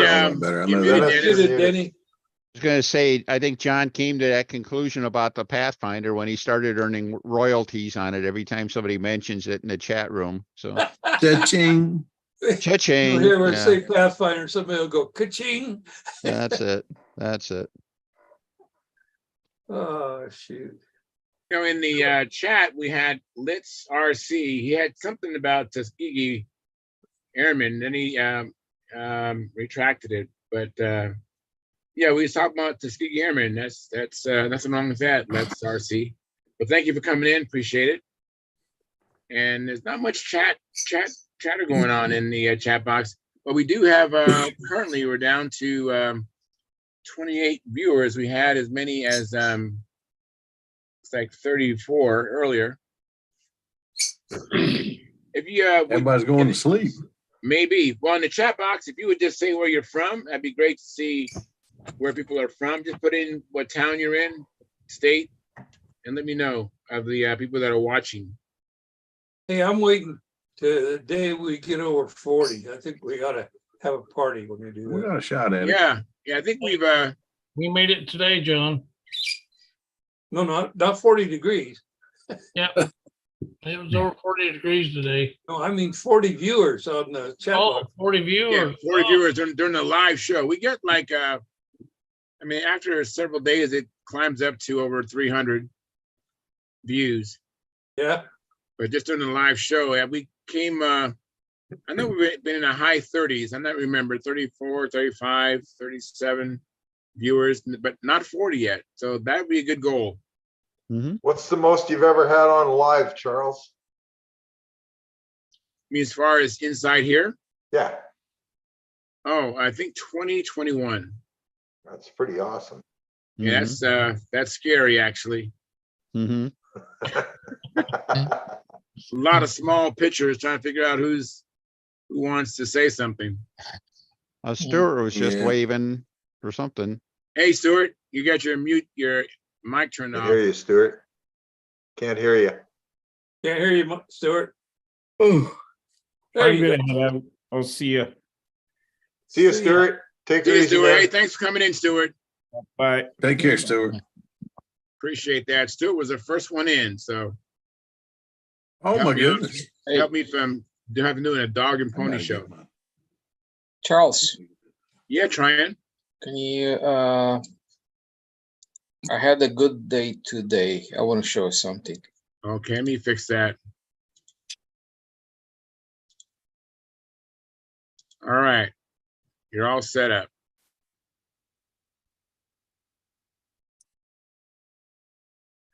And this is why. Oh, wow. Oh my goodness. Did your son fly the plane? Yeah. You're kidding. Fantastic. All right. Oh, that is a very good day. Oh man, is he probably hooked? He's like, Dad, I thought it was a plane. I mean, I thought it was you, but it's a plane. Yeah, Well, I just went the out. bad thing is now you're going to have two of them. Yeah. Now you got to have one for him. I forgot to take my sunscreen with me. I had like 4 batteries charged. I flew one of them. I wasn't feeling it, so I said, "Okay, you can have the rest of them." So he flew the rest of them, and he was doing very well. You know, did the takeoff, landing, and just normal flight, and put a loop in there too. Very good, man. That's awesome. That's what. Congratulations. That is quite a day. That's seeing nice. your son That's flying your plane. That's That awesome. is great. Cool. Way cool. Yeah, and I got a separate handle for him that I did set it up for his, for his natural position. Right. So with that grip he's got on that airplane, you might not get it back. Yeah. No, yeah, he thinks it pulls too hard for him, which is true. You know, I mean, look at the plane. It's bigger than him. Oh, that is fantastic. Oh man, we should have Trainers. That's good. Trainers only one problem with that, brother. They grow. Yeah. And he's growing quick. He looks a lot taller than he did when I saw him last. Mm-hmm. Yeah, we have a guy. I'm sorry. We have a guy from Bruce Kernick. He says, always watch you guys from Johannesburg in South Africa. Oh, really? Oh. My goodness. Yeah, so keep Come on coming. in and join us. I want to see who's where you watching this from. That's great. All right, so that's all I have. Hey, that's enough. big. That is very Got good. another control liner. That's good. Yeah. Absolutely. And how old is your son, Tryon? He's 12. Very nice. Good deal. Yeah. Good deal. Yep. I mean, it's what was very interesting that I was flying with his handle too, to get a feel for it. Right. It's so much slower. And what you're used to. Yeah. No. Yeah.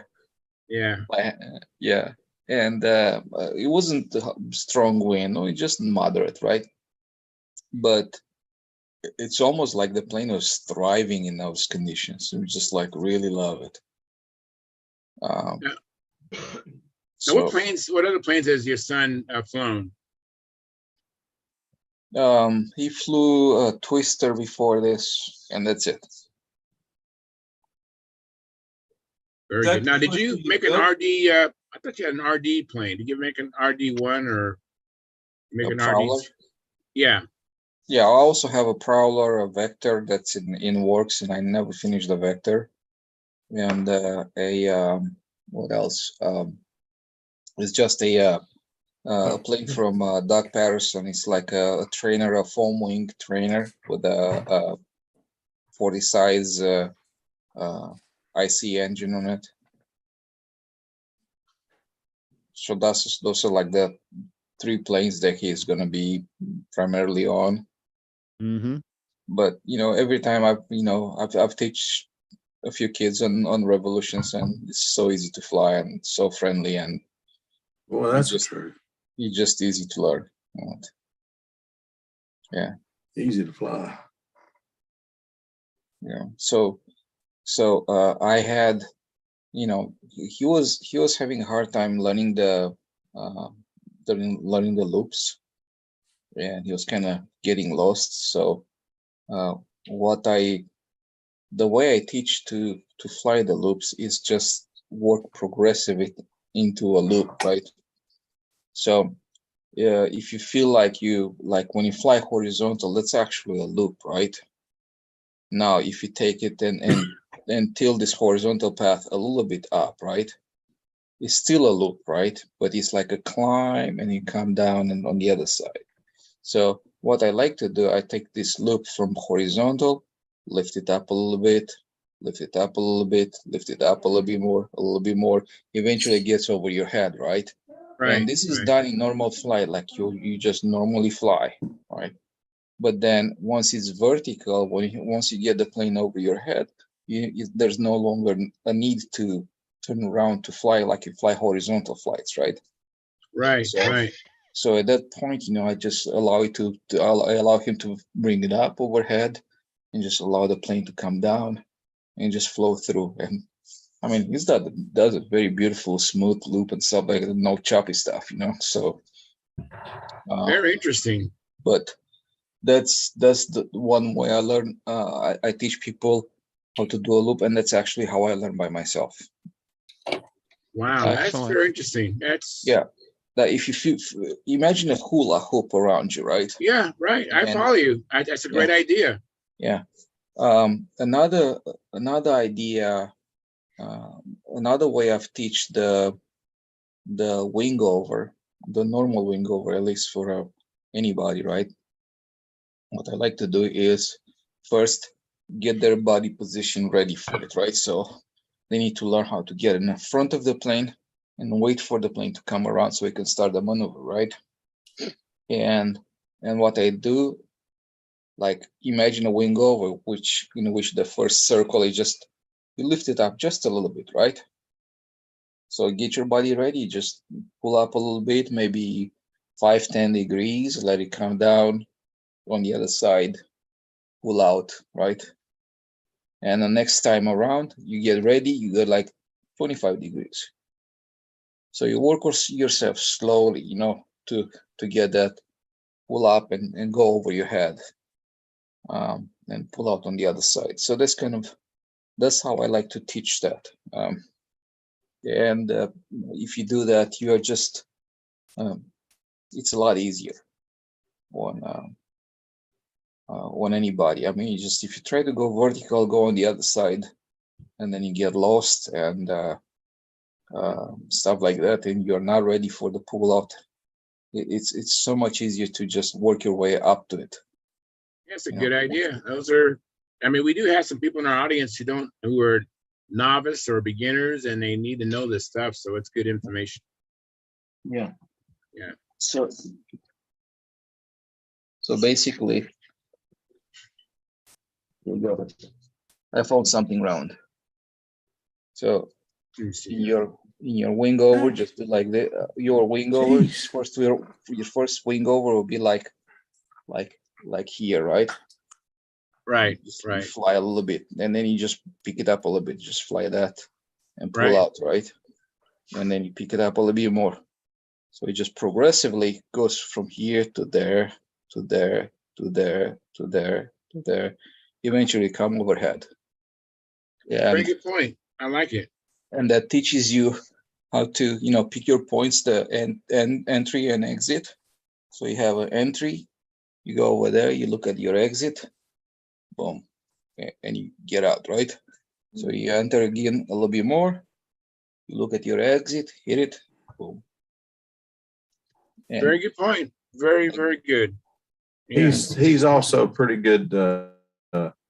When I went to Atlanta training, it was after I'd hurt my neck, and I couldn't figure out why I couldn't get my overheads. I mean, not overheads, my wing overs to look just right. And Trayan was able to show me, you're not getting ahead of the plane. And after 4 or 5 flights of him telling me what to do, finally got it where I can do a wing over again. Still can't do overheads worth of crap, but I'm getting there. They're better. I can get them up there, but I'm praying the plane goes where I think it's going, because I can't see it part of the loop. But anyway, I'm having to get it as far as I can see it and then count it off. Hold it neutral. Yeah, the overhead 8s I'm still having trouble with, but I'm working on it. I want to get back where I can fly again, hopefully be competitive again. It's getting better. It's not getting there as fast as I'd like, but it's getting there. Is it tilting your head like this, or just bending your back? I just can't tilt my head back. I can't tilt my head back.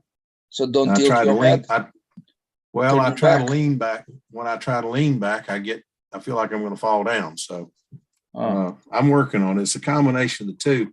But Tom Dixon told me, he said, put your head back what you can, then lean back what you can. And it looks silly, but I had to put my hand out in front of me to hold my balance.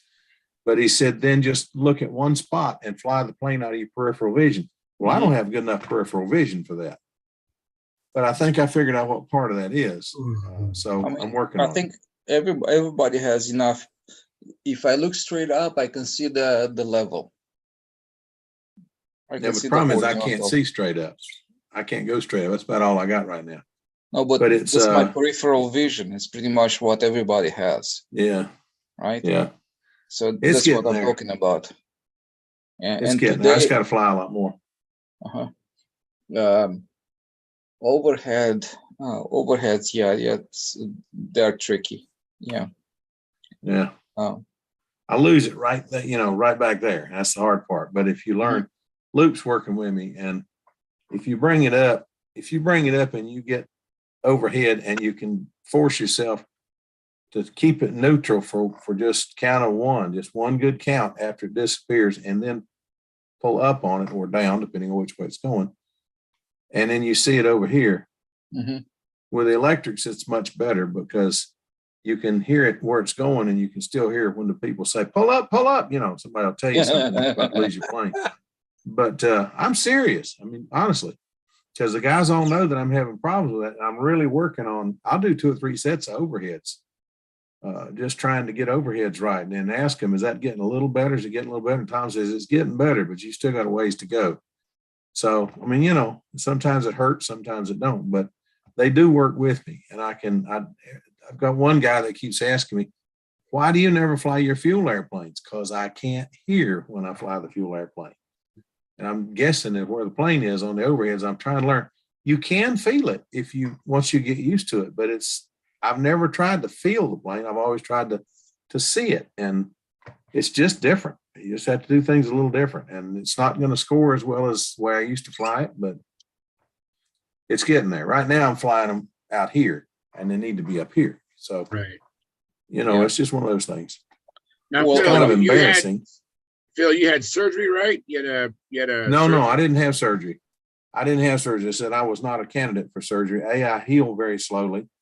And 2, where I messed it up, there's already so much scar tissue from I took a fall off a bucket truck, landed on my head on the pavement, and that should have killed me, and it didn't. Doctor told me, so whenever you find out what the good Lord left you here to do, don't F it up. So that's what I'm trying to do. But, there's just some things I can't do as well as I used to, and you just have to accept that and go on. Right. Now, how long ago did this happen that you hurt your head? Oh, that's been 25, about 24, 25 years ago. But it didn't really bother me that bad until about 2.5 years ago. Tom and 2 other guys and I went out to Hobby Park. Can't even remember who all was there. And I was just flying a Pathfinder, cha-ching, and just went to do an overhead. And when I looked up, my neck, it just popped. And I about went to my knees. I just kind of had to bring the plane around and I just started doing lazy 8s because I couldn't move. I asked Tom to come get it. He couldn't hear me. So I did get the plane down in one piece, but I couldn't fly anymore that day. And it was about 18 months before I could fly. But we're back to flying. Not well, but I'm back to flying. And wing overs are a little bit of a challenge sometimes. Overheads are a big challenge. But even horizontal vertical 8s are a challenge because I can't see that top point. But I'm getting there. I'm faking a lot of it, but I'm getting there with some of it. And the rest of it's coming. I'm working on it. Yeah. Tom tells me one thing. He says, for somebody that can't do it worth a crap, you're trying harder than anybody I know. So I just keep trying. Yeah, that's praise from Luke. He gives me a hard time. Tom is a guy that can teach. He taught me everything I know, but he can make you want to get it right. I mean, just fight for it more than anybody I've ever seen. But he can also, at a contest, calm me down where I can think serious about doing it right. So he's a great guy. I should thank goodness he's there. Yeah, absolutely. Very good. Very good. Yeah. So since we're speaking about flying and techniques and stuff like that, one thing I've noticed that a lot of people make a mistake. For example, the wing overs. You see them climbing nicely, and right overhead, something happens over there. Yeah. they change directions, go in left, go right, go every Right. which direction it is. And I think I put my finger in it, because anytime you move your body in any direction, move your head all you want, but if you move your body in any direction, they will change the perspective in your brain, and you think you're going straight, but you're not. So I found out it's like if your body is stable, you can go and do your stuff and nail it right.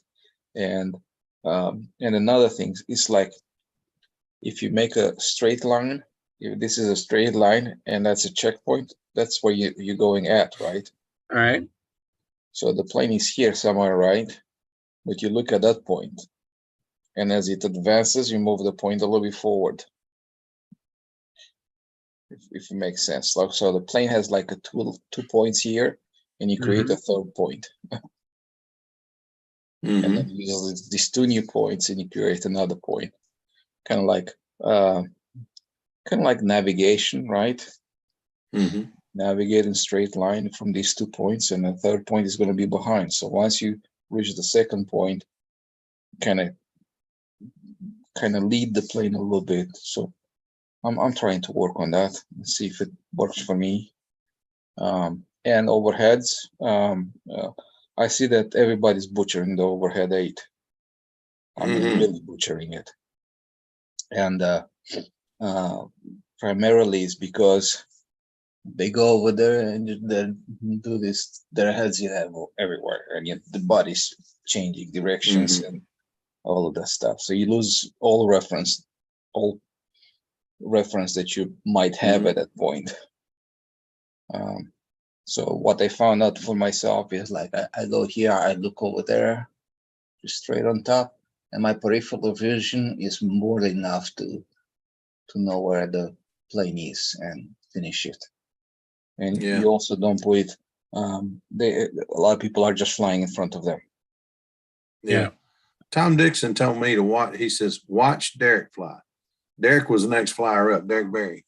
And he asked me, watch Derek. Watch what he does in his overheads. Because I had told Tom, I'm having a god-awful problem. Can you tell me what to do? Give me a hand here. Because I take it, I mean, I listen to as many of the good flyers as I can, trying to, maybe somewhere in the middle I can find something that works for me. But I watched Derek, and Derek doesn't move his head. When he goes in that overhead 8, he looks up and he watches that one spot, and he comes around.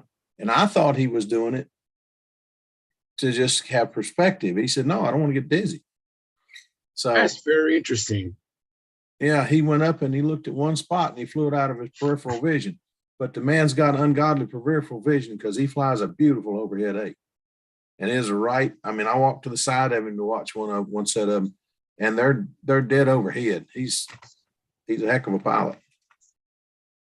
Yeah. First time I met him.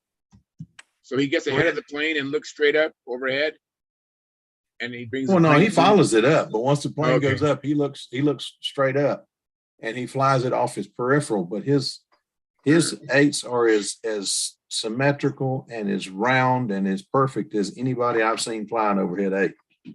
He does a beautiful overhead 8, and he's very interesting. Well, I mean, he's won more second places at the Nats than anybody I know.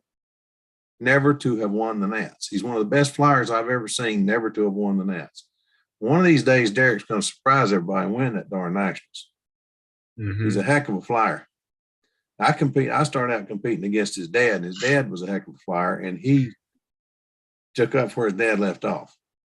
But the first time I met Derek, he was a 8-year-old, I think he was 8, and he flew here at Winston in profile. And I watched him fly and teasingly called him the 43-year-old midget, because ain't no way a kid flies that well. And he just did like a pro, man. He's out there looking like Les McDonald or something. And Les was the best flyer I'd ever seen at the time. But anyway, I'm not sure he's not still the best flyer I've ever seen.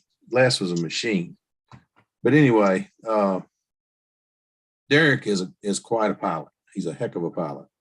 And he's a heck of a young man. He does he's very neat and very open with his ideas. And he's one of the few, well, he's not one of the few, but he's one of the people that surprised me early ones when I would ask him something. I said, how do you do this? And he was willing to tell me, because I never thought about going up to, Les McDonald, Al Raby, even Bobby Hunt. And we all know how open Bobby is now, but I never thought about asking Bobby Hunt some of this stuff, but I could ask him because I know him since he was a kid. He said, ask any of them. So I did. I asked Al Raby a couple of questions, and Al told me, surprised me. And he whipped out a business card. He said, call me sometime and we'll talk at this at length. He said, right now I got to get back to flying. So I did, and he did. And I learned a lot from Al. Al was one of the first ones to open up and really tell me some things about how to build and how to fly and a lot of things. And Bobby Hunt was one of the first to tell me how to conduct yourself at the contest. Don't go over there and be looking at everything. Concentrate on what you're doing. He says, you've got to have your mind on what you're doing, or you're still going to be thinking about 40 things when you go to the center of the circle. Right. Think about what you're doing. And if you need a cheat sheet, carry a cheat sheet and run your finger down. Tell yourself the maneuver you're going to do, and just kind of read it off and tell yourself, all right, the next one's, and just work yourself down. But I kept seeing Bobby in the center of the circle, and he would talk to himself. He kept talking to himself. And I thought, what the heck is he doing? So I asked him. He said, I'm just calming myself down, telling myself, all right, the next one's a vertical 8. And then you go do the vertical. All right, what's the next one? Look at the cheat sheet if you need to. He had a cheat sheet one time, and I've never let him live it down. But he carried a cheat sheet one time that I saw, and he said, no, I was having a day when I just couldn't concentrate, and I knew it. So I wrote everything down on a little card and took it out there with me. Well, I went to a contest and did that too, and I left out a maneuver. Oh, you forgot to write it down? I forgot to write one of the maneuvers down. So I got down to it and I said, oh heavens, I did an extra lap in between maneuvers. I got down, I remembered the maneuver and put it in and wondered why I'd left it off the card. But I got down and I caught immeasurable heck from Tom Looper, Terry McDowell, and Buddy Barbie. What the heck was you doing? What'd you throw a third loop in there for? I said, I got lost. And they all just said, okay. And that was the end of that. Yeah, we all can experience being lost. Yeah, Terry McDowell rode me hard about getting lost or missing a maneuver, or, anything you did that wasn't just right. You practiced this so many times and you blow it in front of the judges. Hey, Gordon. Stuff happens. I know, Gordon, you're also credited as being one of a really good pilot who's never won the Nats. Do you have any ideas on the overhead 8? I know that that's not an easy maneuver. Well, I used to do it when I was younger, like Derek is. I'd plant my feet and start directly upwind, and I'd lean my head back. And once I started into it, I never moved my head until I was flying out of it. And now when I look up, I just fall on the ground. That's why you have Brent Williams there to hold you up, right? Well, he just puts his hand on my back, and I'm okay if he's got his hand on my back. All right. Well, have you ever seen Brent Williams in person? And have you ever seen Gordon Delaney in person? Gordon ain't gonna move. He's got him. I mean, he's a big rascal. Gordon's not a tiny guy, but he's not near as big as Brent. No, Brent's a pretty big boy. He is a big boy, and he's. Yeah, I saw you just have Brent's hand. You're right. Yeah, I've met Brent. He is a big guy. He had to rescue me one time. I was test flying a friend down the road from me, his new Pathfinder. He's not a very good pilot. He wanted me to fly his Pathfinder. So I says, yeah, I'll fly it. So it actually flew better than mine. It flew really, really good. And you wanted to come out in the circle with me. I said, yeah, you can do that. Well, I started on the overhead 8. And when I went up over the top, I just followed the airplane down the other side, landed flat on my back, and people stepped to help me up, and they yelled at him to get out of the way. And I was trying to save an airplane. And I pulled out about a foot on the other side of the circle. Good save. Good save. Good save. So Yeah. As long as you miss the deck, that doesn't matter how close you are, as long as you miss the deck. Oh, That's it. yeah, I felt really bad to crash the airplane. Hey, I put my wheels down today in the middle of flight. A little, Mm. little You put your gentle wheels touch. down? Huh? What do you mean you put your wheels down? Touch and go. Touch and go, really? Oh, Oh man. I didn't break the prop or anything, but just the wheels touch. It was like zing. Wow. Hmm. Wow. What maneuver is that? I have no clue. I think it was a square, probably. Wow. Now I was talking to Eric Rule, and he was flying Charles Mackey's Crusader or the other one. Crusader. And Charles Mackey would do like a wing over and would the wheels would touch, and then go the other side, go back over. I mean, he would actually do that deliberately. Would pull out on the deck, roll the half well, circle, Mackey, go back up. he used to fly with Madman, and I think there's still a little bit of that in him. Yeah. He used to fly with Yates. Yeah. Those guys were barnstormers, man. Danny's dad used to tell me about seeing those guys fly, and he said they were truly not scared of the ground. My goodness. Yeah. Hey, Phil, do you remember when I was? Go ahead, remember Trent. when I was inverted at Huntersville, like 1 foot over the ground or something like that in outside Oh yeah, square? I remember that. And I was laughing at it after that. You heard about 6 of us go, and it wasn't our hands popping. He had us nervous. That's concrete over there. That's not grass. That's concrete. He got awful close. Hey, Charles, I got to make a correction. Yes. I said downwind, I meant upwind. On the No, overhead. I think you said upwind. I heard you say upwind. Yeah, you said upwind. Yeah. Yeah, you said upwind.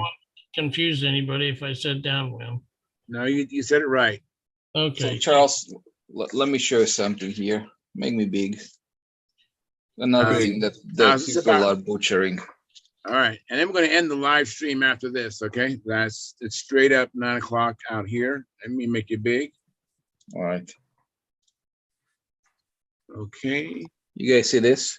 Yeah, 4-leaf clover. Okay.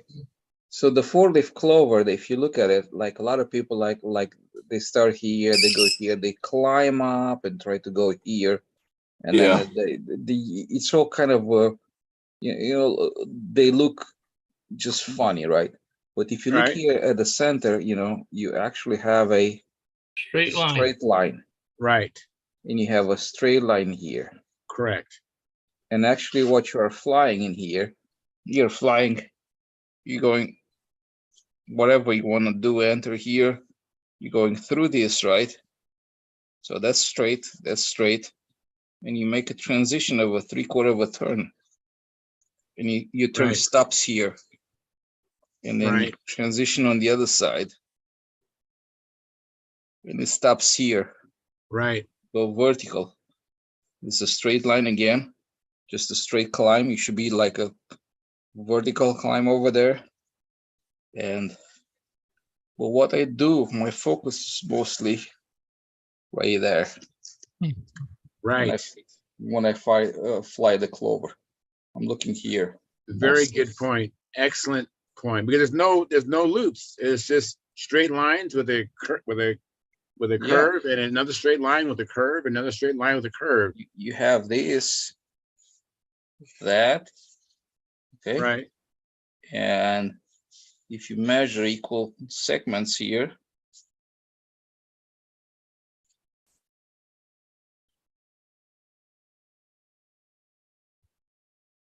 like that, right? Right. Yeah. So the distance from, can you guys see that? Yeah, now we can. Yeah. Here to here this is double that distance. That's double that distance, right? Right. But you're focusing on this point. Right. So you climb, and actually when you fly that, so you go climb, stop, right? Just go through it, and the first loop it's inside, go like boom, hit it. Just fly that, boom. Follow it, follow it, follow it, boom. Your hand is back to neutral, right? Right, right. Fly level, bam, you hit it. And just go down. As you climb, the plane goes vertical, and your hand, bam, back to neutral, right? So you have this crisp. You climb it, Correct. boom, Crisp. now you're turning, stop, right? That's Then, right. Then turn, stop, climb through it, right? And Right. and what I do is, like, as I'm looking at this intersection point here, and you know where the ground is, right? Mm-hmm. As you fly through it, you go half the distance there, right? Boom, to about here, and then turn it. Boom. And then you climb through it. Right. Yeah, very good point. But your hand, you up, boom. I'm just going up, stop, right? My plane is vertical right now, right? Right. And I'm flying, and I know my intersection point. I'm flying through it, go past it, and you go up. Just hit it up, hold it there, and the plane just turns nicely, stops, right? Right. So you hold it over there, follow the plane. Your hand is back neutral, right? Crossover, down, go down, boom, back to neutral, right? Right. Down again. Go over there. Now you're inverted, back to neutral. Cross to the other side, up, and go like that. So the plane is like, boom, stop, right? Right. Stop. Goes over there, go like, boom, stop. And you see that transition. Stop again. Exactly. And if you focus on the intersection point mostly, you know exactly how much higher you go, and you can even visualize the actual shape. Right. So Ted Tancher is big on this visualization. I'm not very good at it. I'm trying. Right. I'm in a transition of changing to a little bit of that, but like, yeah. Well, those are very good points. I'm going to end the live stream now, and we're going to continue on in the after party. I want to thank everybody for coming in.